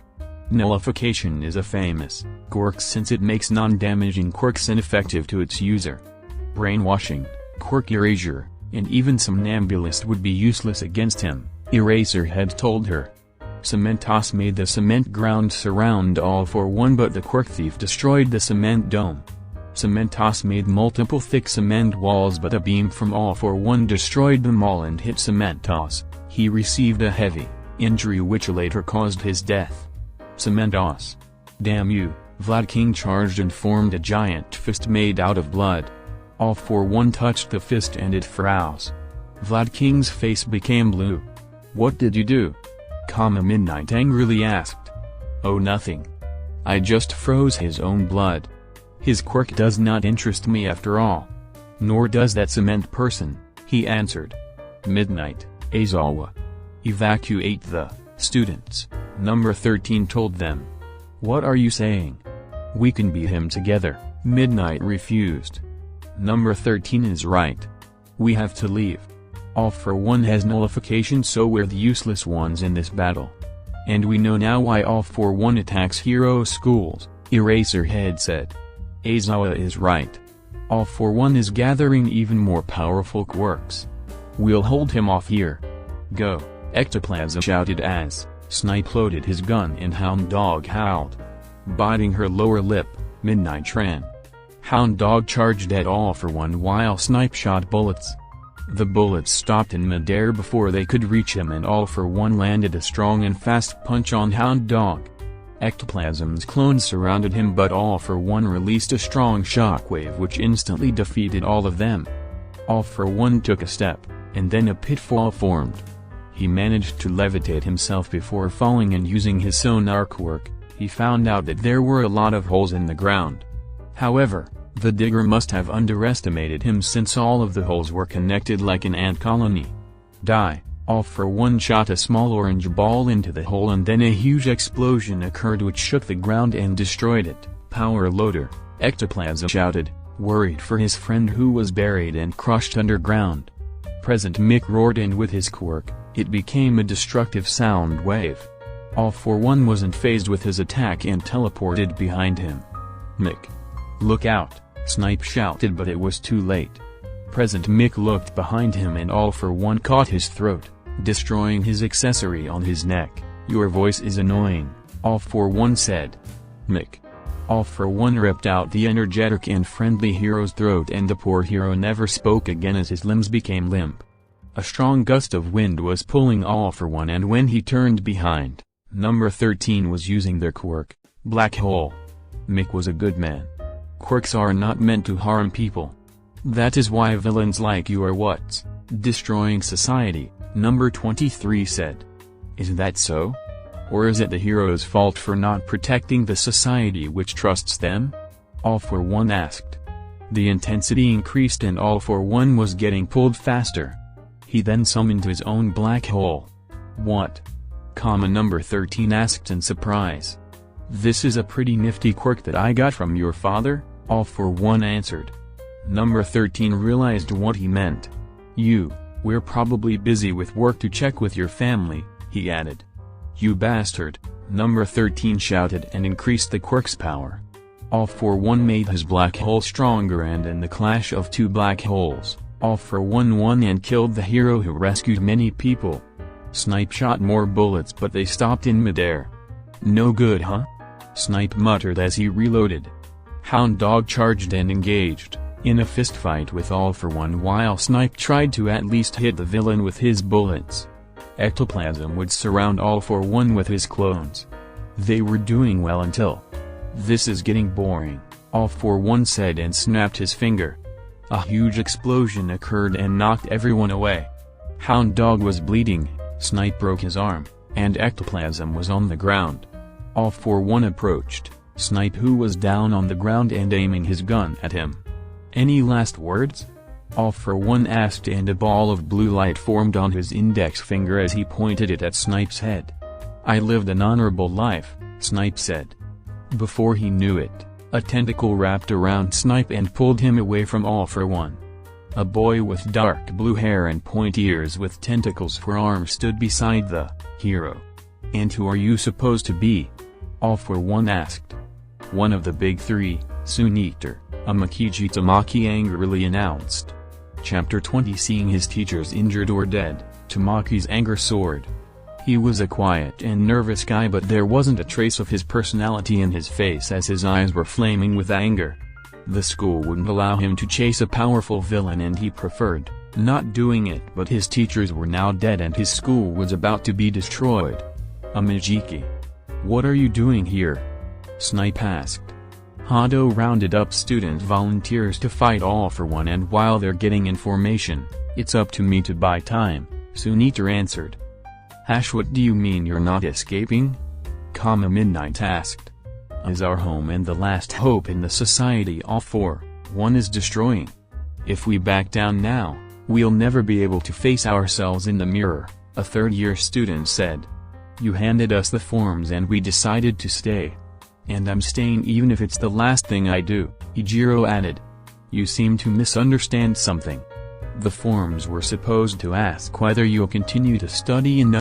It didn't mean that you'll fight all for one, Eraser had told them.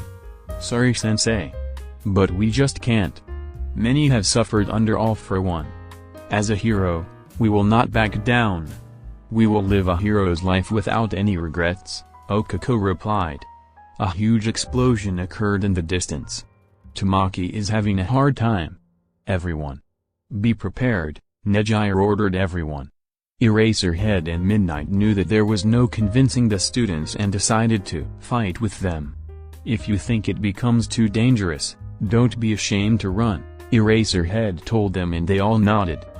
Tentacles coated with crab shells thrashed at all for one but he dodged it. He shot out a beam but Tamaki covered his body with a clamshell. Tamaki then transformed his feet into a frog's legs and jumped away.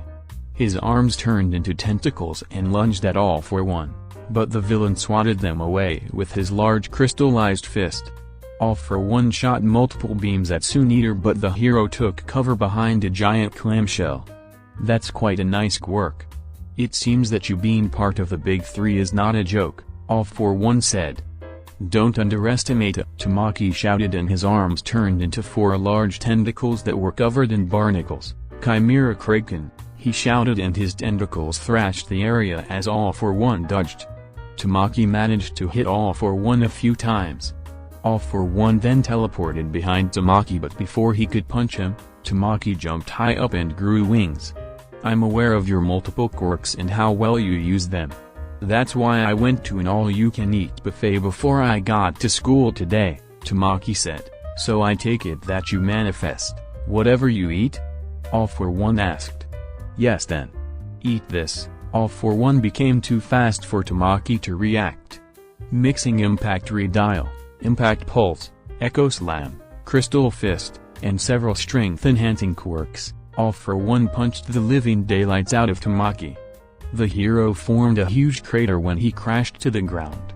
All for One landed slowly on the ground and walked casually towards where Tamaki fell. Sun Eater managed to stand despite the pain in his body. I think I broke a bone or two, he thought. Is this what you can offer me, hero? All for One asked. Tamaki panted and his head was bleeding. His vision was getting blurry and he felt that he would collapse in any minute. The only thing that was keeping him standing was his resolve as a hero. A gunshot noise was heard and, when he looked, he saw a snipe holding a gun and a bullet was floating in midair in front of All for One. Ah! You're still alive. I forgot, All for One said and he pointed his finger at Snipe. The floating bullet changed direction and pierced Snipe's head, killing him. Snipe, Tamaki shouted. Hound Dog appeared out of nowhere and had another fistfight with All for One. Forced Internment Giant, Bites, Ectoplasm shouted and a giant clone of himself appeared out of nowhere. Hound Dog kept All for One busy and the giant clone tried to step on All for One. You guys are just pests, All for One said and he punched a hole through Hound Dog's chest. He then teleported in front of the giant's face and shot a strong beam of energy. All for One faced ectoplasm but the hero tried kicking. His prosthetic feet were caught by the Quirk Thief and were crushed. All for One grabbed ectoplasm's neck and snapped it. You bastard, Tamaki shouted and ate everything in the small bags in his belt. He transformed into a large creature that was a mix of an octopus, crab, clam, snake, and other animals which surprised Izuku since he never thought that those animals were edible. All for One shot a beam but it didn't do any harm on the transformed Tamaki. He then used his enlarged crystallized fist to punch him but it didn't have any effect. Tentacles wrapped around All for One but he released a shockwave which got him out. I can't destroy the tentacles that easily, huh? All for One muttered. His arms turned into sharp crystal blades, and using Chronopass quirk, he sped himself up and sliced the tentacles. A few tentacles were cut off, but they regenerated quickly. How troublesome! Ice ravens shot out from All For One's hands and exploded at the tentacles, freezing them. Larger ice ravens hit Tamaki's body, but he didn't falter. All For One was getting annoyed. The hero before him was tough. He'd shoot crystal spikes, but they didn't pierce Tamaki's tough armor. Not good, maintaining this form takes too much energy. But if I stop now, Hado and the others will die. Mirio. Where are you? Tamaki thought. Let's see if you can handle this, All For One said, and shot powerful beams one by one. Tamaki was slowly getting pushed to the ground. He tried getting back up, but the beams started getting more powerful and powerful. And he was not only bombarded with beams. Crystal spikes pierced his armor and he felt pain. Not enough. I have to protect them. My underclassmen, and Hado. Until Mirio arrives, I will not back down. I am Soon Eater, Tamaki declared in his mind. He grabbed All For One's arms with his damaged tentacles and slammed him to the ground. Tamaki trashed his hardened tentacles to the spot where All For One fell. It was then he reached his limit. Tamaki returned to his normal human form and staggered. A cold feeling washed over him as he felt a presence behind him. He turned his face around and his feet froze in fear. You're quite good. I'll give you that, All For One said, and his clothes were a mess and even his helmet had a few cracks on it. His arm turned into a sharp crystal blade and stabbed Soon Eater. Tamaki fell to the ground and coughed. You're a good one. I'll leave you to die slowly as you contemplate your life. That's the greatest gift I'll give to you, All For One said and walked away. Damn it. Is this all I can do? Am I this weak? Sorry. Everyone. Sorry. Hado. Sorry. Mirio. Sorry, Tamaki thought and closed his eyes. Chapter 21. Eraserhead felt cold drops of sweat sliding down his skin. Out of all the villains he fought, All For One was the scariest. Even if that villain was far away, he could feel All For One's intense and choking pressure. He was not alone in feeling it. All students knew who they were facing and some of them were probably scared. But the heroic spirit inside them didn't waver and made them strong. In a different circumstance, Eraserhead would be proud of them. That was why he wanted them to live on, and when the disaster known as All For One goes away, there would still be heroes. And it was up to the adults to deal with that villain. Or that was how it was supposed to go. Everyone. Be on guard, Eraserhead shouted as he noticed something was flying towards them. Or rather, something was being thrown at them. The object crashed to the ground, and when Eraserhead, Midnight, and the students identified what it was, they went pale. It wasn't an object, but instead, it was the hero named Hound Dog. His arms, fingers, legs, and neck were twisted in an abnormal way, and there was a huge hole on his chest. What the hell? Kama Minoru asked in fear when he saw Hound Dog. That was what could happen to him and everyone. Momo closed her eyes and covered her mouth. Ibara did a silent prayer. Tetsu and Dejiro roared and hardened themselves. This is what could happen to you.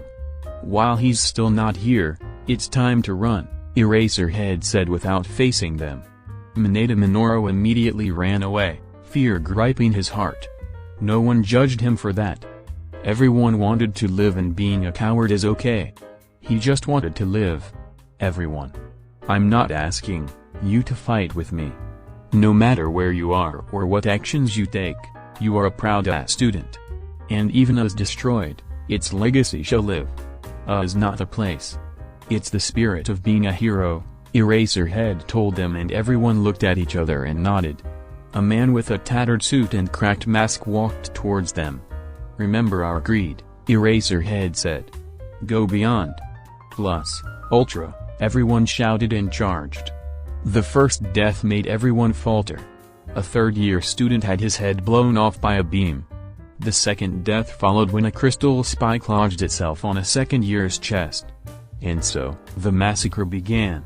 Nejire flew above and shot blast waves at All For One, but he shot blast waves that negated it. He created ice ravens and they flew towards her and froze her arms and legs, making her fall. All For One continued killing those who charged at him. He snapped their necks, crushed their hearts, shot their chests, electrocuted their body, stabbed their stomach with a crystal spike, or turned them into living bombs. And while he was killing them, All For One felt joy as the heroes in training he once admired died so easily in his hands. He was doing fine, until flames were shot at him. However, those low-temperature flames were not enough to penetrate his barrier, so he didn't bother to dodge. All For One looked at the source and saw a boy with red-white hair. Everyone stopped and looked at him. His eyes were radiating anger. However, the burning anger wasn't a vengeful one, but instead, it was the righteous fury of a hero when someone gets hurt. All For One, you have committed many crimes. You stole important things from families, students, and even society itself. I will not let you get away, the boy said. And who are you to stop me? All For One asked. Flames wrapped around the boy's left side and ice formed on his right side. I am Todoroki Shito, the hero who'll take his father's name, Endeavor, Shito announced. Strong gusts of wind blew and a boy landed right next to Shito. And you might be? All For One asked. I'm Yoroshi Inasa, a proud shiketsu student, Inasa shouted. And what do you want? All For One asked, even though he already knew the answer. Defeat you? Both said in unison. Shito made ice go towards All For One while Inasa flew and shot strong gusts of wind. All For One shot a shockwave which destroyed the ice. The wind Inasa blew didn't go past All For One's barrier. Vines wrapped around Shito, but he burned it to crisps. I don't know what to feel about this. But it's just right to do this, Shito thought. Prominence burn, Shito shouted, and high-temperature flames blasted to All For One. The two students fighting All For One were powerful, and so, the others felt that they could do nothing but watch, since they might just get in the way. They wanted to step in, but their feet wouldn't move. It was like watching the two hero schools working together. Shito panted and immediately cooled himself down. He looked at where All For One was standing, but the villain only had a few burns on his clothes. Large ice charged towards All For One, but he just shot a stronger shockwave which destroyed it into chunks. I suggest you try harder if you want to defeat me, All For One taunted. You're right, Shito said. Strong wind blew and the ice chunks were carried by the wind. All For One looked up and saw Inasa was making a tornado. Ice circled around the wind user and he shot all of it to All For One. All For One thought in a split second, using his swift thought quirk. He couldn't use Prominence Burn since it would just be carried away by the wind. Chronopass quirk wouldn't work against that many projectiles. And his barrier has a limit on how much damage it can handle. All For One teleported away from the spot and appeared behind Inasa. He punched Inasa his enlarged and crystallized fist. Inasa made a crater when he crashed to the ground. Shito wanted to rush over to where Inasa landed, but he felt immense fear emanating from behind him. He turned around and saw All For One standing away from him with a ball of black energy floating above his hand. This is a petrification ball. It's a quirk that I can use once a day, but I guess Endeavor's son deserves this, All For One said and shot it. A certain hero made his move and bandage-like cloth wrapped around Shito. Aizawa pulled him away. However, the dark ball hit Aizawa. His body slowly turned into stone starting from his feet. Knowing that this was the end, he decided to do one thing. Everyone listen, he shouted. Everyone's attention turned towards their teacher. With his legs already becoming stone, the students already knew it was too late. There is a difference between fighting an impossible foe and dying a heroic death. All of you may have accepted your fate, but I will not allow you to do something irrational. All For One is too powerful for you. What you're doing right now is pointless. Don't be afraid to run. As long as the spirit of a hero is in you, there is still hope, Aizawa told them, and the petrification already reached his neck. Students, especially Class 1A, started crying. Even though he was a harsh teacher, he cared about his students. After all, that was the reason why he was harsh in the first place. Now, don't be afraid of running. That's all for my final lesson to you, the pro hero, Eraserhead, turned into stone. Chapter 22. For fuck's sake. Let me go, Katsuki shouted. I can't do that. You are quirkless. You'll just die out there, All Might said and stood between him and the door leading outside. Katsuki charged, and just like his earlier attempts, All Might would easily throw him back to where he came from. Even if he was quirkless, the former number 1 hero still had his skills to restrain people. Katsuki threw a punch, but All Might caught it and pinned him to the ground. He's so damn near and I can take him on, Katsuki shouted. Young Bakugo, if you want to fight, you need to have power. It's dangerous out there, and as your teacher, I will not allow you to die a reckless death. A car will soon arrive and you'll be escaping, All Might told him. I don't want to escape. I'll get there, and when I do, I'll kill him. Listen to me for once. You're nothing against All for One. Be grateful that you have been spared. Don't be selfish. Fighting is reserved for those who have strength. A quirkless person like you have no chance against him, All Might shouted angrily. Katsuki stopped struggling. So, am I useless? Am I going to escape knowing that others are fighting? Is that what the symbol of peace should be saying? Katsuki asked angrily. His words made All Might falter.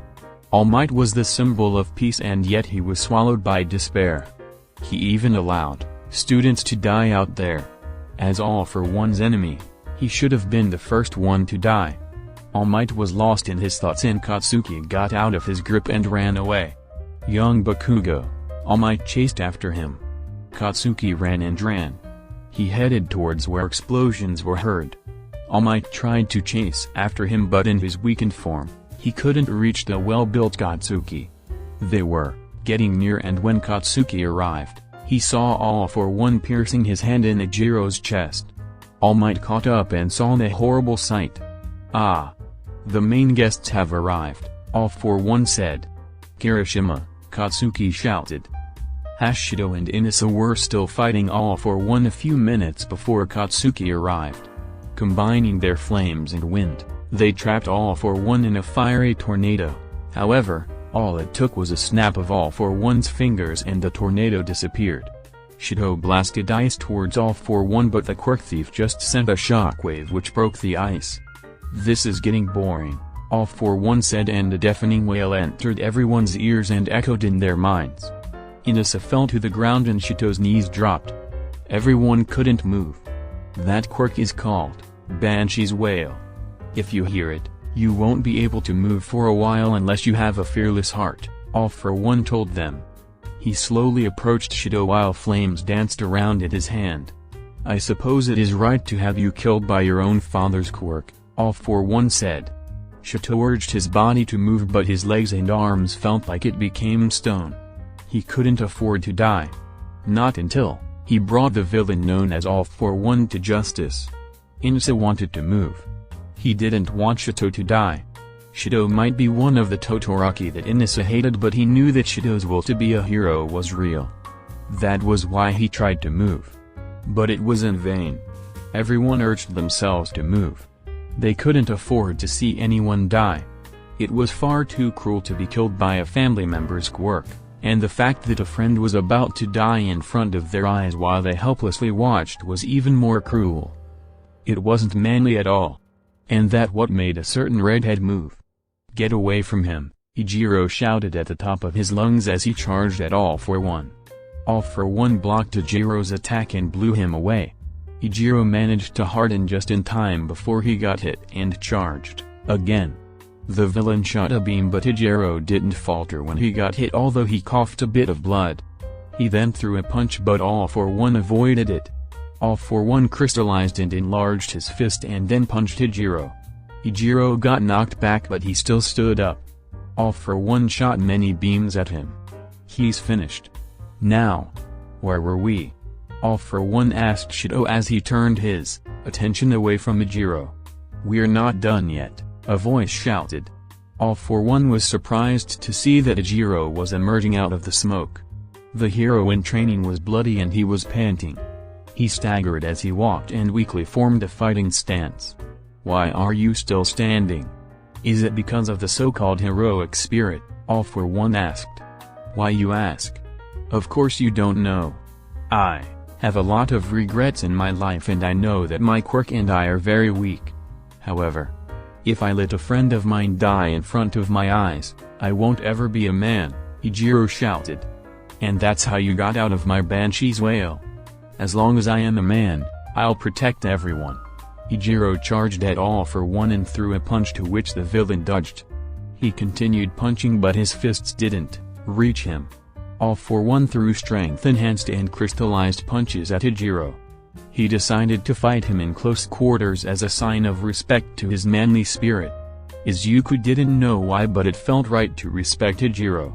An opportunity to hit a vital spot revealed itself to All for One and when he punched it, there was no effect.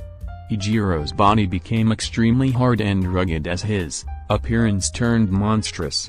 "Red Riot Unbreakable," Ijiro shouted. All for One enhanced his strength further and continuously punched Ijiro, however, it didn't have much effect. Ijiro could not hold Red Riot Unbreakable for long so he had to finish things quick. Red Gauntlet, Ijiro delivered a strong punch on All for One. All for One was pushed slightly. "Ah. That's it?" Ijiro asked, feeling despair that his ultimate move was nothing. His body returned to normal and he panted.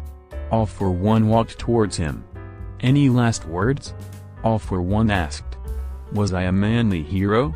he asked. "If protecting your friends was manly, then I suppose it's a yes," All for One answered and gestured to Shido and Inasa who were beginning to stand up. "Thank goodness," Ijiro smiled. And a hand pierced Red Riot's chest. Chapter 23. Ijiro's body fell to the ground. Katsuki remembered all the times he blasted insults and ignored the redhead. Before he knew it, tears streamed down his face. He couldn't accept the fact that he was so weak. All Might caught up and despair gripped his heart. Seeing his precious student lying dead on the ground made the former symbol of peace's heart crumble. Everyone was silent, especially Class 1A. Ijiro was the most friendly boy in class, although he had a bit of a hard time studying. They were sometimes inspired by his goal to become a manly hero. That was when it hit them. They were going to die like what happened to Ijiro. This wasn't a fight. This was a massacre. All for One snapped his fingers and a huge barrier surrounded us. "Now that you saw what I can do, there would be no fun if all of you escape," All for One said. Fear gripped their hearts as they realized that their deaths were inevitable. "Hey All for One. I'll kill you," Katsuki shouted and ran towards All for One. Young Bikugo. No, All Might chased after him. No one dared to stop them. It was like watching a pig going into a slaughterhouse. Then something weird happened. Thick vines appeared from the ground and wrapped around All Might and Bikugo. The students wondered why he didn't kill them immediately. Now. You guys sure are late. I already killed many students and even teachers before you arrived. You are the VIPs of this show after all, so please arrive on time next time," All for One scolded them. "Show? You're telling me that killing is just a show? Are lives nothing to you?" All Might asked. "The weak doesn't deserve to live. After all, a certain someone told me to die since I was powerless. Take a swan dive off the roof," a voice rang in Katsuki's head. He couldn't remember when he said that and he wondered why it emerged now of all times. "Ah. The spectators are here," All for One said as he looked up. Helicopters were flying above, the barrier and cameras were rolling. "Hello Japan. This is your beloved hero school. You may ask yourself, where are all of the buildings? You can already guess the answer. Here we have the former symbol of peace and Katsuki Bakugo, the child who won the first place in the sports festival. Now please relax yourself and watch as I massacre your loved ones and beloved heroes. Let the feeling of being powerless to save them cover your heart," All for One shouted loud, enough to be heard by the reporters. All televisions, even international ones, were broadcasting the scene. Where are the pro heroes? Those poor children. Who let them stay there? All for One has no mercy. Those were the words of the people. The harsh truth was, no hero was coming for them. No one was going to help them. The so-called heroes wouldn't dare cross paths with All for One. Besides, almost all hero agencies closed down and some heroes went into hiding, afraid of the monster known as All for One. You bastard. I'll get you for this. I'll make sure Kirishima rests in peace, Katsuki threatened. Say what you want but nothing will change. Act tough all you want but deep down inside, you are scared, All for One replied. A man with glasses stood up and pointed at All for One. All for One. You are evil. You took many lives and even my precious classmate. Now you try to break Bakugo's mind like it is just a toy. As the class representative of 1A and Ingenium, I'll defeat you, Tenya shouted. That's right. We're Class 1A. We'll get Bakugo. Kirishima would have wanted that, Mina added. Hey Class A. Class B won't fall behind, Nto said as he stepped out to the front. Monoma's right. Class A's enemy is Class B's enemy. We're in this together, Itsuka agreed and enlarged her fists. Everyone readied themselves. Okako floated some debris. Rikido ate sugar. Dark shadow emerged from Fumikage. If the situation was different, it would have been a beautiful sight. Two different classes deciding to work together against a powerful foe would give hope. They weren't alone though. Some of their upperclassmen were still alive and Nejira was freed from being frozen. The people watching were filled with hope as they saw the students standing up to All for One. It was as if watching a new generation of hero being born in front of their eyes. Surely, this would be marked in history. They were correct. It was marked in history as the greatest massacre. It started with Tenya running towards All for One along with other speedster-type quirk users. Recipro, he was cut off when he suddenly crashed to the ground. He tried standing up but for some reason, his legs wouldn't respond. Glasses, Katsuki shouted. That was then Tenya realized that he no longer had legs. He screamed in pain and groveled on the ground. Mina shot acid to All for One but the acid didn't get through his barrier. She was then blasted away by a beam and was buried under many debris. Raccoon eyes, he shouted again. Handa released his tapes at All for One but the quirk thief caught the tapes and swung the young boy around like a toy before slamming him to the ground. Flat face. Mezzo's arms and legs were cut off. Tetsu had a hole in his chest like his rival. Setsuno could no longer reassemble herself as blood flowed from her separated parts. Rikido lost his arms. Mashirao's arms and limbs were twisted in an unnatural way.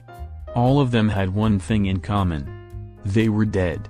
Katsuki couldn't do anything as he was being wrapped by the vines. All Might also struggled but he couldn't break free. Katsuki was feeling that he was the worst. His classmates were being slaughtered in front of him but he couldn't do anything. They were dying to save him even though he just treated them as extras and didn't even bother to remember their names. Tears flowed down his eyes as more of his classmates and upperclassmen died. Stop, Katsuki muttered. Did you say something? All for One asked as he was strangling Fumikage. Dark shadow was held back, because of a shining light was between it and Fumikage. After a while, Dark shadow disappeared for good as the life of its user disappeared. Stop, Katsuki shouted. Everyone stopped and All for One looked at him. You have something against me, right? Then deal with me instead of them. Leave things between us. Don't involve them. Don't hurt them. Please. Please, Katsuki pleaded as tears continued flowing down his face. You don't want me to hurt them? What about you? You have hurt many people despite me telling you to not hurt them. I'm being generous here. I didn't harm you while I murder your classmates unlike you who hurt me when I was protecting the innocent, All for One said. Katsuki had no idea what he was talking about. All for One acted as if he and Katsuki knew each other. But he didn't know anyone who could bring such disaster. It doesn't matter. This is your punishment. All Might's too. Watch as I slaughter every single one of them. He shot a crystal spike and it stabbed Denki, who was getting dumb from getting over using his quirk. Kaminari, Kyoka screamed and ran towards him. Kyoka, watch out, Okako shouted, but it was too late. Earphone Jack was blown away because of a beam. Everyone felt despair grip their hearts once more. The parents of the murdered students refused to believe what they saw on TV. Even those who weren't related to them felt sick seeing young people getting slaughtered by a madman. All for One laughed. Is that it? That's all I can offer? All Might, Bakugo. Did you enjoy the show? Japan. Did you enjoy it? Don't worry, there are still students here. The show is not yet over, All for One shouted. Everyone's body stiffened. Death was in front of them. All Might once said in an interview, heroes always get out of a pinch, and everyone believed that. But now, they were doubting that. Momo's knees fell down to the ground as despair consumed her. Everyone else's knees felt weak. Minoru was right. They should have escaped instead of underestimating All for One by thinking that the spirit of a hero would defeat him. The spirit of a hero was nothing against an overwhelming foe. Heroes do not always get out of a pinch. Giving up? Very well. I'll slowly kill you all one by one, All for One said and landed on the ground. He slowly walked towards Momo and his hand crystallized. That was when a glimmer of hope appeared. Power, a man's voice shouted. From the ground, a blond man in a white, skin-tight shirt with the number 1,000,000 stamped in yellow in his chest appeared. All for One was blown away despite having impact read dial. That showed how powerful the punch was. All for One. I know all about you from All Might's story. I'll put an end to your evil, the blond man declared. All for One wasn't getting out of the debris he was buried under. After a few seconds, a hand got out of the debris. Everyone was surprised. The cameras focused on the figure getting out of the debris. A boy with fluffy green hair walked out. Looking closer at his face, he had freckles. But what the most noticeable thing was his insane green eyes. Eyes that went beyond hatred. Eyes that went beyond reason. He possessed the eyes that were drunk in power. All for One's true face was revealed and everyone couldn't believe it. The powerful All for One was a teenager. He was a mass-murdering teenager.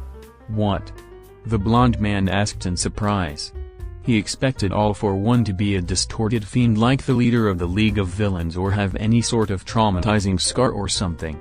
But instead, he looked like an innocent boy except for his eyes. Ah. You found out now. That's right. I guess it's only respectful to introduce myself, All for One said. Everyone gulped. I am Izuku Midoriya. The man you fear is All for One. Chapter 24. It was as if it was yesterday when Inko was holding a sweet baby in her hands and swore that she would protect him. Despite being a single mother, she tried her best in raising him. She knew she wasn't perfect, especially when she pitied and gave up on making his sons a hero the moment she found that he was quirkless. But she was sure that she did everything she could to give him a happy life. Then why? Why was her son wearing a tattered suit and claiming to be the worst villain in Japan's history? There must be a mistake. All for One must have switched out with her Izuku and was controlling him. She wanted to believe that. She forced herself to believe that. All for One's identity is a young boy. Judging from his appearance, he does not seem to be older than 18. He's able to do all of those things? The reporter asked in disbelief. Inko's tears streamed down when the camera focused on her Izuku's face. Pain gripped her heart as her tears flowed down faster. His eyes were nowhere near to the Izuku she raised. The Izuku she was seeing in the TV were insane. It was as if he was no longer bound by anything and could do whatever he wanted, whether it was wrong or right. My baby. What happened to you? She whimpered as she went closer to the TV. What made her son go to the path of a villain even if he wanted to be a hero so badly? She was wrong in asking that. Where did she go wrong? Why did she not notice? If she did, many lives would have been saved. Her sweet baby wouldn't be like this. She cried as her baby's face made a twisted smile. Everyone. Evacuate. Everyone. Evacuate. The alert level is high. Get out of here while you have the chance, her neighbor shouted. Everyone but Enko ran outside for their lives. The green-haired woman watched in disbelief at her son. Was that really her son? Izuku Midoriya, huh? The blonde man asked. Yeah. I don't know who you are, hero, nor do I care. You're just one of the people I'll kill. The students placed their hopes on you, so I guess I should crush you, All For One said. The memories of what happened in the hospital returned. Katsuki struggled and got his left arm out of the vines. Hey Deku. What happened to you? You're a quirkless bastard, right? How'd you get that strong? Why are you killing people? I get IT now. You're not Deku. Someone's just using your appearance. After all, that extra wouldn't be able to. He was cut off when his extended arm was cut. He screamed in pain while All For One looked at him. Call me Deku again and I'll cut another one, he threatened. The blonde man glared at All For One. I'm sorry about that. Shall we begin? All For One asked, and ice ravens formed behind him. I'll beat you, the blonde man declared. The ice ravens flew, but what? All For One asked in surprise. The ice ravens passed through the blonde man. The blonde man's speed increased. All For One transformed his arms into machine guns and started firing, but the bullets passed through the blonde man's body. Power. All For One received a punch in his stomach and was blown away. The blonde man leapt towards All For One at a fast speed, and All For One was about to plant his hand on the man's face. To the blonde man's surprise, All For One touched his face. Impact redial, All For One shouted. The blonde man was knocked away. All For One thought and then decided to experiment. He transformed his hands into machine guns and started firing. The blonde man charged at him without caring about the bullets passing through his body. All For One smirked, crystallized his fists. He was preparing to counter the blonde man, but then, the man with the 1 million symbol slipped through the ground. The man appeared behind All For One, and All For One reacted just time to block his punch. The quirk thief felt his crystallized arms cracking. He then grabbed his hand and the man was surprised. The man tried to pull away but he couldn't. What's going on? The man asked. I now get your quirk. It's permeation, right? But for some reason you couldn't permeate through me. Is it because of my nullification quirk? Who cares? You'll just be quirkless, All For One said and placed his hand on the blonde man's head. Then, huh? I can't steal it? All For One's surprise created an opening for the man to punch him in the face and slip through the ground. The blonde man appeared a few meters away from his enemy. Looks like I'm not the only who has a problem with my quirk, the blonde man. It seems so. I'll just have to kill you then. And if you pass through my long-ranged attacks, then I have to just fight you head-on, All For One said. His body then transformed. All For One's entire body crystallized and then had spikes over it. Also, his arms enlarged and electricity sparked around his feet. His torso enlarged, which ripped his suit. That look suits you being the monster that you are, the blonde man said. The words of a dead man doesn't matter, All For One replied. What happened? Shido asked, after waking up. His head was ringing. Inasa woke up too and looked around. Where's that bastard? He asked. Don't worry. Mirio is fighting him. Mirio will win, Nejire answered. Win? Have you seen what that guy can do? I'll go over there and help him, Shido shouted. A shockwave hit Shido and then he noticed the tears flowing down Nejire's face. Mirio will win. He's the person who's closest to being number one. He will be everyone's hero. That's why you students should run away, she told them. I'm not running away, Inasa shouted. Please. Tamaki is gone for sure. Mirio is fighting out there. It's my job to make sure you're safe. Nejire said and flew. She freed Katsuki from the vines and after that, she freed All Might. Now go, Nejire told them. No. I'll kill the fucker, Katsuki shouted. Please. For the people you love. And for the people who died. Live on, Nejire smiled. All Might bowed and Nejire nodded. Let's go, All Might told the students and one by one they followed him. You'd better fucking come back with us along with that Mirio guy, Katsuki said and ran off holding what was left of his arm which was wrapped by a cloth. Impact redial, All for One said and the man was blown away again. He was getting annoyed by that quirk. All for One boasted about that quirk which absorbs 50% of the shock and returns it to the opponent. Also, it can store the shock and release it all at once. And with his destructive punches, Impact redial was a huge hurdle. And if that wasn't enough, All for One's crystallized skin was rough so every time he punches, it hurt. But he had no choice. He had to fight all out. Carolina power, he shouted and All for One took it on. Despite being crystallized and having impact redial, All for One still felt pain. The man's power was not to be underestimated. And with his permeation that allows him to slip through the ground and warp anywhere, he had a hard time landing a hit.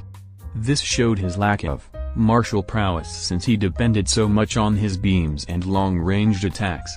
Impact redial, impulse, shockwave, detonation blast, explosion, Gigan fist, powered bones, engine arms, charged fist, lightning strike, typhoon force, and vibration, All for One chanted. The blonde man knew it was dangerous so he was prepared to dodge it at any moment. However, instant speed before he knew it, All for One was already in front of him. He couldn't even curse when he got hit and got knocked through the city. A strong gust of wind blew away houses, roads, and anything that was pinned and not pinned on the ground. The blonde man was probably blown to the other side of the city or maybe reached another one. All for One was getting tired. He already fought many people in one day. But that man might still be alive so he couldn't let his guard down. That was when he noticed. The street he used to walk down was in the path of destruction. The convenience store he used to shop in was there too along with the old park he played at when he was young.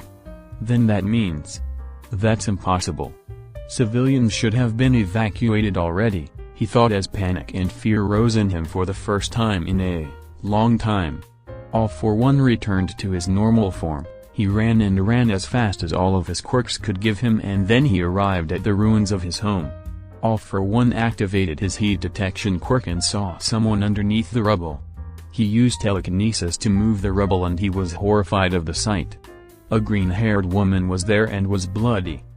Her legs were crushed and so were one of her arms. Mom? Izuku called out. Izuku? Dot. My baby? She asked. Yes Mom. I'm here. Calm down. I can heal you. I can fix you up, Izuku said. She held his hand, tried to look at his face. I knew that the Izuku on the TV wasn't my Izuku, she said. Don't talk Mom. You're making your wounds worse. My Izuku wouldn't even harm a fly. He is a nice kid. Izuku remembered all of the things he had done. All of the people he had murdered.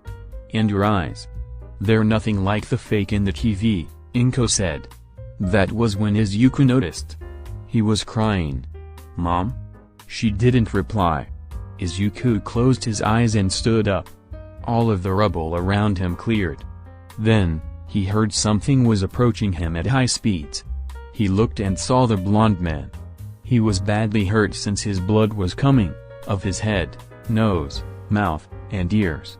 He was also shaking. The man noticed the blank look on Izuku's eyes. What happened to you? He asked. I have nothing left. Now I'm free to do whatever I want. But I don't know what I should do, Izuku answered. You're asking that now after all of your sins? The man angrily asked. That's right. I won't be forgiven for what I've done. But I'll make up for it. Izuku smiled like an innocent child. I will conquer Japan and make sure that no one brings destruction like this ever again, even if I have to rule it myself. And anyone who stands in my way will die, he said. You're mad? Izuku looked at the man straight in the eyes. Hero. What's your name? My name is Lemillion and my quirks are one for all and permeation, Lemillion announced. I acknowledge you. I am Izuku Midoriya, also known as All for One. And my quirk is All for One. Chapter 25. Everything was still and there was no sound except for the wind. All for One and Lemillion were glaring at each other. All for One's suit was ripped while Lemillion's sleeves were damaged. Lemillion's hair was messy and blood was flowing down his head. He wasn't the only one who was injured. Despite having impact redial, All for One still felt pain and felt his arms getting numb. Neither of them moved.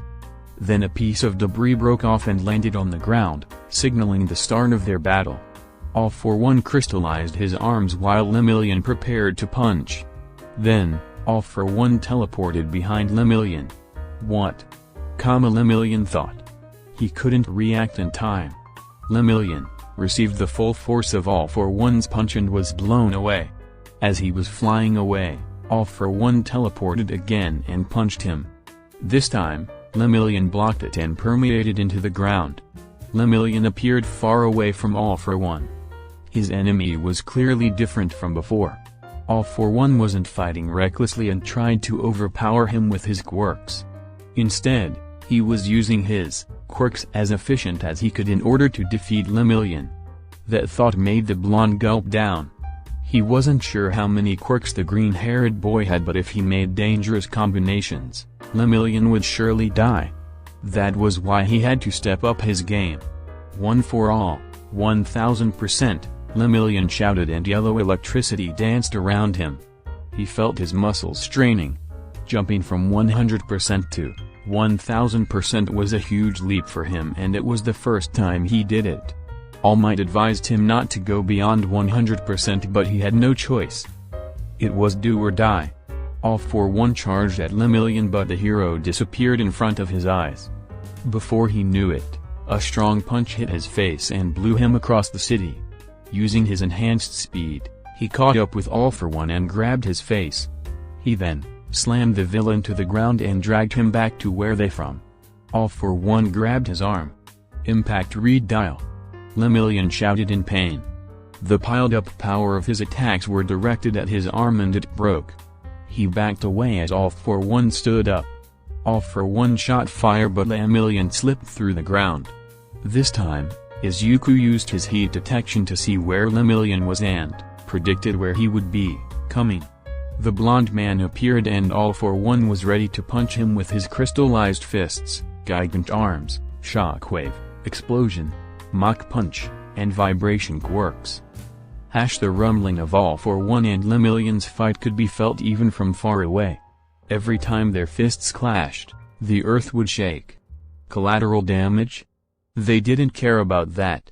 All they wanted was to defeat the foe in front of them. Strong gusts of wind tore off buildings. Powerful rumblings made even those who are far away lose their balance. This is crazy, Momo said. Ha ha ha ha. Did we seriously try to fight a monster like that? Ndo asked as he realized how foolish he was. Okako felt nauseous even though she didn't overuse her quirk. All for One was just playing with them and could kill them whenever he could.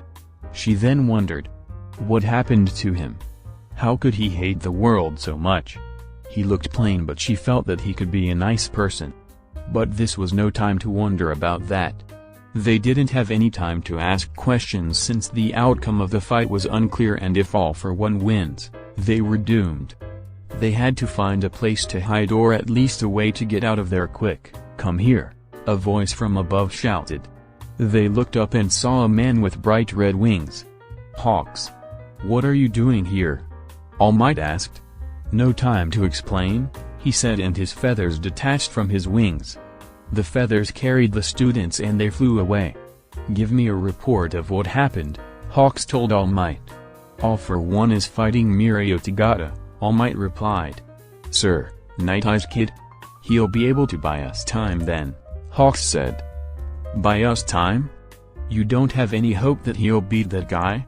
Katsuki shouted.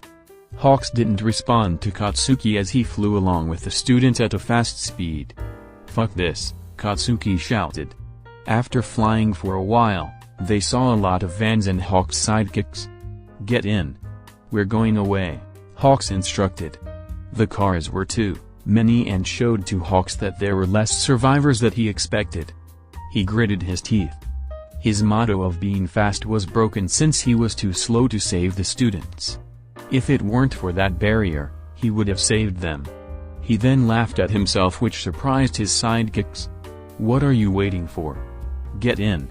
My sidekicks will drive, Hawks shouted. He flew above the moving cars. Hawks was actually feeling powerless. Even if the barrier was broken early, he couldn't fight All for One alone. Then he saw a violent whirlwind in the distance. Lemillion was on the ground, bloody, and was panting heavily. All for One had his foot over his chest. Looks like this is it, All for One said. Lemillion didn't reply and coughed up blood. All for One gathered a lot of strength-enhancing quirks in his right arm, enlarging it and making it glow. Bye. Lemillion, he swung his fist and there was smoke everywhere. When the smoke cleared, there wasn't a corpse beneath him. Away from him was Lemillion. He was clearly pushed to his limits since the electricity around him was getting weaker. I might die if I do this. One wrong move and I'll explode. But I'll have to do it, Lemillion thought. What's wrong? Giving up? All for One asked. Do you know why I'm Lemillion or have the number 1 million on my chest? Lemillion asked. The All for One from before wouldn't care less about it. However, he decided to at least hear him out. What? It's because I know I can't save everyone. Despite that, I will be a hero who'll save over than 1 million people. Izuku smiled and spread his arms. If you defeat me, you'll not only save more than 1 million people, you'll also bring peace to a lot of people, he said. Silence ruled before them. Tell me. Why did you become a hero? Izuku asked. All Might. I want to become a hero who will save people with a smile. I see. If the circumstances were different, we would have been friends. Lemillion wondered what he meant by that. That's enough for a break, right? Izuku asked. Lemillion nodded. This would be the last round. Only one of us will get out of here alive, All for One warned. Lemillion took a deep breath and channeled all of his energy. All for One felt fear again. He felt that he might lose. His arms were beginning to shake as his sweat started forming on high skin. This was it. This was the battle that would decide the future. This was Japan's last hope, Lemillion. One for all, 1,000,000%, Lemillion shouted. Chapter 26. 1 million. That was his dream. 1 million. That was what he swore. 1 million. That was what defined him. Now, he was fighting with 1,000,000% of his power. He felt his muscles slowly tearing and bones slowly cracking. The overwhelming power almost made him explode, but he was trying hard to control it. If he took a simple step, he would fly at Mach speed. If he were to punch, it would definitely kill anyone since it would be around the force of an atomic bomb. No. It might be even stronger than that. However, such power came along with risks. If he were to move any of his limbs, it would explode. 100% was barely controllable since he lacked training. Using 1000% was crazy. But using 1,000,000%? He had a death wish. The truth was, he didn't care. All he wanted was to save. That was his calling. And this was the moment where his resolve was at its highest. His eyes had the flame of a hero. If dying was required to save Japan and maybe even the world, he would gladly sacrifice himself to defeat All for One. What made you like this? Lemillion couldn't help but ask. Despite already feeling pain in his body, he decided to reach out to Izuku. Maybe they didn't had to do this. Maybe Izuku would surrender after a bit of talking. His eyes didn't look like the madman from before, and he assumed that the woman he saw who was being held by the green-haired boy was that boy's own mom. Maybe a bit of empathy returned to him. He was conflicted. As Mirio Tagata, he couldn't forgive what All for One did, and he wanted to bring judgment to him. But as Lemillion, he had to give others a second chance. He was not a judge nor an executioner. If All for One would listen, then maybe things would sort out. Lemillion couldn't help but smile at his foolish optimism and idiotic kindness. "I was born quirkless," Izuku answered. Lemillion was shocked by that fact, but he decided to let him continue. "I used to love heroes despite my disability. But being quirkless was not an easy life. I got bullied and laughed at by everyone, even by my childhood friend. Only my mom cherished me, but because of me being quirkless, she was too overprotective. Then, I met my idol," Izuku said. Lemillion didn't ask for the identity of his idol, since as a fellow All Might fan, he just knew it. "And that idol crushed the last hope in me. I asked him if I could be a hero like him despite being quirkless. Of course he said no. He even lectured me and told me that heroes always risk their lives, so I shouldn't bother to be one." Izuku let out a small laugh. "An incident happened later, and when I arrived, the very same childhood friend who bullied me was being held hostage by a slime villain. I was powerless. But I then noticed All Might hiding in his weakened form among the crowd. I hoped he would help, but he just stood there. That was when I found out. He was a liar. He didn't risk his life as what he said about heroes. Thankfully, the incident was resolved without casualties." Lemillion was beginning to understand him. If he would find out that his idol was a hypocrite, he would also feel resentment. "A few months later, I met a man in an alley and he gave me the strongest quirk ever, All for One. And the rest is what you know." Lemillion closed his eyes and then opened them. "I see. Have you ever considered surrendering and repenting?" he asked. "It's too late. And besides, I'll make sure that nothing like this happens. I'll rule Japan and make it even better." "How?" "I don't know yet, but I'll figure it out. If you don't surrender, you might die the moment we met. One of us will die. All for one? One for all? It's like we are destined to fight. But I am not planning to die." "Then let's do it." Lemillion was stupid for talking, since he already felt pain around his body, but he didn't care. What mattered was that he tried to talk to him. And at least, he partly understood the boy. All for One was just an unlucky and misguided boy.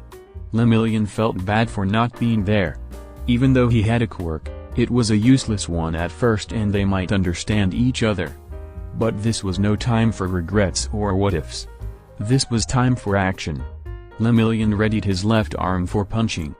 His right arm was already broken due to All for One's earlier attack, so he had one shot at this.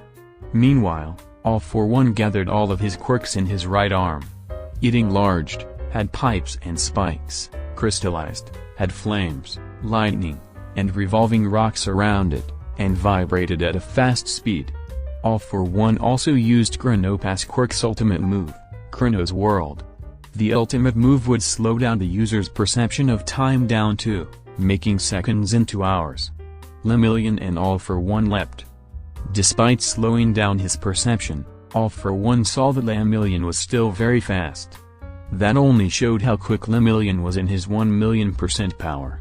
All for One and Lemillion drew closer and closer, and finally, their fists clashed. A shockwave traveled throughout as if a nuclear bomb exploded. The ground shook violently, which was felt by people around the country. The cars with the escaping student was caught up by the shockwave, and the drivers lost control, making some of them crash. Smoke covered the battlefield. Hey. First they cut off the show, now that earthquake happened. "What's going on?" Mr. Compress asked. "The fight's over," Shigaraki answered. "How can you be sure?" "Dabi, only one would survive in a fight that produced a shockwave like that, and that's the winner," Shigaraki said. The League of Villains was silent. "So? What now? Even if that new hero wins, All for One dealt enough damage and society will take a long time to build," Spinner questioned. I'm going away, Shigaraki said. What? You're pretty passive today, Dabi told him. The moment he appeared, it meant that sensei discarded me. I have no purpose. And if that person destroyed society, there's nothing left for me to do. Do whatever you want with the league's name. I'm done, Shigaraki said and walked out of their hideout. All of the fake heroes either died or ran away. Stain's teachings are complete thanks to All for One. I'm going to, Spinner told them and walked away. And you? What are your plans? Dabi asked the remaining members, Toga, Mr. Compress, and Twice. I don't know. I've decided on my path, Twice answered. With everyone leaving, I'll find another stage to shine, Mr. Compress said. They all looked at Toga who was staring at her blade. And you? Dabi asked. I'll see Izuku, Toga answered. Everyone. Are you okay? Hawks asked as he descended to the ground. Several of the cars could no longer run since they were either upside down or crashed to the wall. Hawks cursed. If his instincts were right, that meant that they were in a bad situation. Everyone. Take those who are still alive and support them. Don't leave anyone behind and escape as far as you can, Hawks instructed. Let me help, Okako shouted and used her quirk to make those who are unable to walk lighter and be easily guided by the others. Me too, Momo also shouted and produced ropes. By attaching those ropes to the floating people, they could run away with them as if they were balloons. Everyone helped each other and started running on foot, trying to get away from the monster known as All for One. Lemillion was on the ground. His left arm and legs exploded because of the power he released. The only limb that remained was his broken right arm. Even though he was in that state, he felt no pain. Maybe it was because he was in so much pain, he was already numb to it.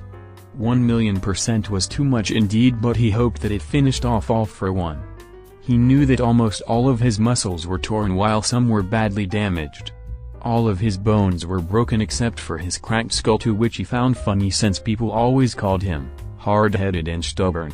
Even though he was dying, he still felt like laughing. With a broken arm and lost limbs, he hoped that he saved people.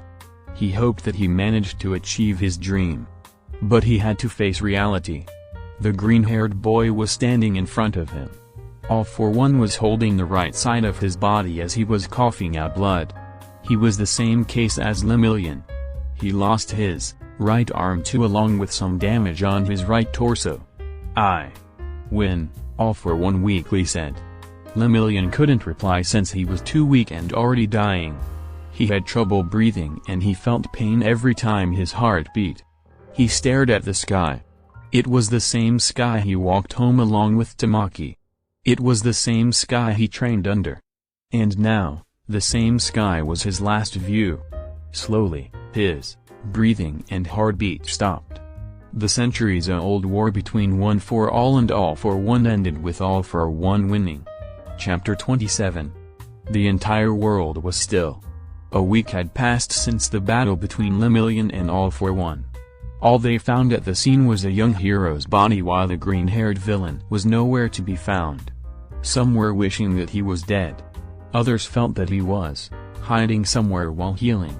But while they didn't know what would happen next, all they did was wait. Like a ticking time bomb, everyone felt more and more anxious as days went past. Students ran around as they treated each other's wounds. Some were still crying while there were others who just stared at blank space. They managed to escape from All for One and reached Hawk's secret base. Apparently, Hawks inherited a huge mountain from his grandfather and he wanted it to become his private relaxing spot in the future. But he later changed his mind and had it turned into a secret base. The mountain was far away from cities and it was a safe space for now. Ida, are you fine now? Okako asked. I'm fine, Uraraka. At least the pain is gone, Tenya answered and smiled. However, Okako knew he was far from fine. When they dragged him to the hideout, he was barely alive. Also, something important was robbed from him. He lost his legs when he attacked All for One. Even though his quirk wasn't stolen, it was as if he was still quirkless. Okako nodded and walked to her other classmates. She saw Mina, who had a broken arm. It ached her heart to see the smiling and cheerful Mina to have a look of despair written all over her face. She was still shaking and traumatized from what happened. Okako also saw Kyoka. She was muttering dumb Kaminari over and over again and clenched her fists so hard, it started to bleed. "Hello Okako," Momo greeted. "Hi Momo," she replied. Momo looked pale and had dark circles under her eyes. She was working overtime producing bandages, stretchers, and beds for everyone. It was clear that she was overusing her quirk, but in the current situation, it couldn't be helped. "How's everyone?" Momo asked. "Not good," Okako answered. Momo sighed. "We were just kids with a dream. How did things turn into this? How could that heartless villain do all of this?" Momo questioned. "I don't think he should be blamed for everything," Okako muttered. "Okako, what are you saying?" Momo asked in surprise and anger. "I mean, he's still evil and shouldn't be forgiven, but there must be something that drove him into that. All for one. No. Izuku Midoriya was probably another misguided person that turned into a villain.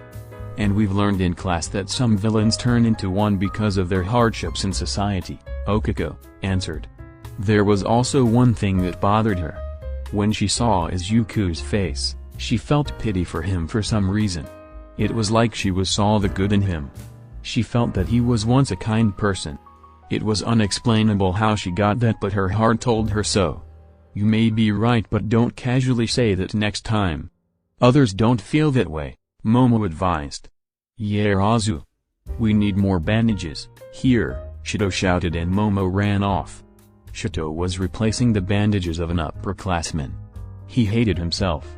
Even though he inherited the name Endeavor, he just stained its name. Shito couldn't avenge his father. And what's worse was that he couldn't contact his family, and Hawks wouldn't allow anyone to leave until the situation was clear. As each day passed, Shito feared more and more for his family. Sitting on another bed across the room was Inasa. He was staring at the shiketsu had left by his upperclassman, Seiji. "I'm sorry senpai. Shiketsu is destroyed. I couldn't defeat All for One. I couldn't avenge you. Sorry. Sorry," Inasa muttered as he cried. Katsuki was standing at a corner, looking at where his left arm used to be. "Fuck," was all he said. Everyone was still anxious. What if All for One would find them? What was happening to their families right now? What did the future have for them? That was when the ticking time bomb exploded. "Everyone who can move, go to the main sector," Hawks shouted over system speakers. All students went there and saw a huge screen. And on the screen was a boy with green hair, green eyes, and 4 freckles on each cheek. Only the boy's upper half could be seen on the screen, and it was shown that he was wearing a black suit. "Hello people of Japan. I am your ruler, All for One," he announced. Everyone gulped. "You have seen my power. I have crushed your hope. But will you wallow in despair forever? I am offering you a new society. A society that I will rebuild from the one I destroyed. Anyone who wishes to give up their past and live on is welcome to join me. Accept the hand I'm extending, and your life in this Japan will be secured. But those who still refuses to acknowledge the truth and still believe that they can bring me down, I only have one thing to say. Come at me. I will show you how foolish it is to fight me. Think wisely," All for One said, and the screen turned black. Despair loomed. "I think we should just accept his rule," a student said. "Why yeah. We saw it firsthand, right? It's impossible," another added.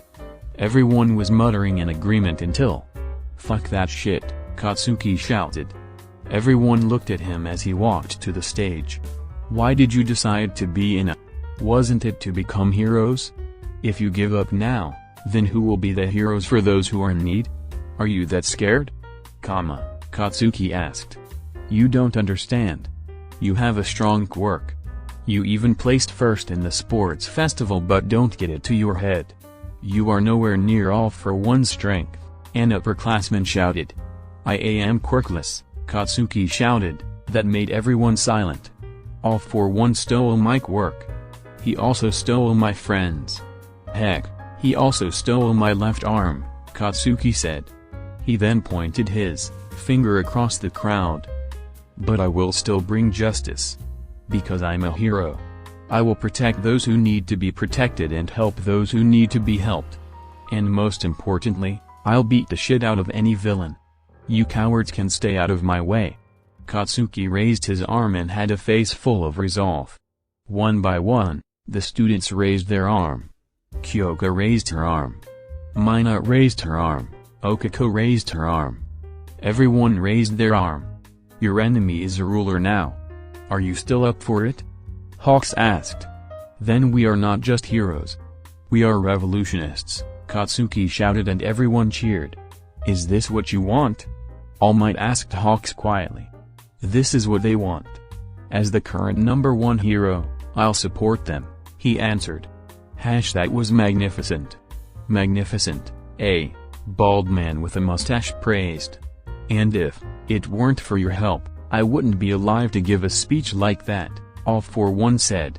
He remembered what happened after his fight with Lemillion. Pain ran all over his body. Holding the right part of his torso that was bleeding like crazy, he knew he didn't have long. All for One was dying. He didn't have any energy left to teleport nor even heal himself. But he couldn't stop. He had to move. And that's why he continued walking despite the pain. But there was a limit. He collapsed to the ground. All for One refused to die. He promised that he would rebuild society. All of the people he killed would have died in vain if he were to die now. That was when he noticed many black objects flying towards him. When they got closer, he saw that they had exposed brains and wings. One of them carefully picked him up and flew away. That was when All for One passed out. He then woke up with a lot of stitches and bandages and met the doctor. The doctor was a follower of the previous All for One and he acknowledged Izuku. He pledged his loyalty and life to him. If the fight wasn't being broadcasted and the explosion didn't occur, I wouldn't have located you. Normally, you would have been dead the moment you arrived here with all of those injuries, but somehow, you are alive. You are truly powerful and amazing, the doctor said. Enough with the praises. Are we ready to rule Japan? All for One asked. Why yes, of course. I've been waiting for a long time for this, the doctor said and snapped his fingers. The room's lights turned on and All for One was facing thousands of Namas, all lined up. Each of them have powerful quirks. Some of them had wings. Others had enlarged arms. But all of them were loyal to All for One alone. Go, All for One commanded and their hideout's entrance opened. The Namas ran or flew outside to conquer Japan. He smiled. Society was destroyed and now, he was rebuilding a new one. Everything was now his. All for One. Bonus chapter, Chapter 28. Big Sis Mai. Will this really help us? An 11-year-old girl with light gray hair and a single horn on the right side of her forehead asked. Don't worry, Eri. This baby of mine will definitely bring hope to our 5-year war against All for One, Mai answered as she was making final adjustments to her machine. Is this even safe? All Might asked. Mai was silent, which unsettled All Might. Don't worry about me. If this will change the tides of this war, I'll be more than happy to risk myself. I'll be a hero like Lemillion, Eri told the blonde man. If things go south, I'll shut down my baby. Don't worry, Mai smiled as she assured the girl. Hawks and Bakugo don't know about this, and if they do, they will be angry. Or maybe Bakugo will be the only one who'll get angry, All Might said. They'll understand, Eri replied. In front of them was a huge machine. It had a huge arch which reached the ceiling of the room. Thick and long wires came out from its base and were connected to a control panel which was being managed by Mai. Eri. Sit down on the chair, Mai instructed. Eri sat down and Mai approached her. Mai then placed a headgear to Eri which had many wires connected to the machine. She also strapped Eri's arms and legs. I'm only strapping you down for safety reasons. If the headgear comes off while my baby is on, Who knows what will happen? Anyways, relax, Mai told Eri. The pink-haired girl ran to the control panel. Are you ready, Eri? Mai asked. Yes. Don't overdo yourself, All Might shouted. Yes. Eri took a deep breath. Even though Bakugo disapproved of the operation, she kept on preparing herself. Remember, Eri. Do what you must do, Mai shouted and turned on the machine. The machine hummed as electricity sparked. Eri then thought. She imagined what was heroism, justice, and kindness. Then she thought of a person that would have all of those. A portal formed. The experiment was a success. Or so Mai thought. Eri shouted as pain ran through her body. Eri. Mai. Shut it down, All Might shouted. Mai was about to do what All Might instructed, but the control panel exploded, blasting her away. The portal then started sucking anything that wasn't held to the ground. All Might grabbed whatever he could grab on. The machine was on the verge of destroying itself. Eri then gritted her teeth. She thought of heroism, justice, and kindness. Everyone's hope were on her. Eri had to succeed. Everyone couldn't defeat All for One. They need hope. That's why a hero is needed. The machine exploded and flames were about to hit Eri when a green streak of lightning grabbed her and placed her out of harm's way. Are you okay? A voice asked. Eri looked and saw a man in a green bodysuit was carrying her. He had sturdy gloves and red shoes. But what surprised her was his face. He had fluffy dark green hair and had kind-looking eyes. He also had a smile that assured her and eyes that were filled with kindness. The man had 4 symmetrical freckles arranged in a diamond formation on both cheeks. All Might and Mai stood up and saw the man. They stiffened in fear. All for one? To be continued. This is it. Lots of people want a sequel, so I'm giving them one. Give me time to think of some ideas and maybe sort out the plot before I get back to writing. Until then, see ya, friends. Eri looked and saw a man in a green bodysuit was carrying her. He had sturdy gloves and red shoes. But what surprised her was his face. He had fluffy dark green hair and had kind-looking eyes. He also had a smile that assured her. Eri looked and saw a man in a green bodysuit was carrying her. He had sturdy gloves and red shoes. But what surprised her was his face. He had fluffy dark green hair and had kind-looking eyes. He also had a smile that assured her and eyes that were filled with kindness. The man had 4 symmetrical freckles arranged in a diamond formation on both cheeks. All Might and Mai stood up and saw the man. They stiffened in fear. All for one? To be continued. This is it. Lots of people want a sequel, so I'm giving them one. Give me time to think of some ideas and maybe sort out the plot before I get back to writing. Until then, see ya, friends.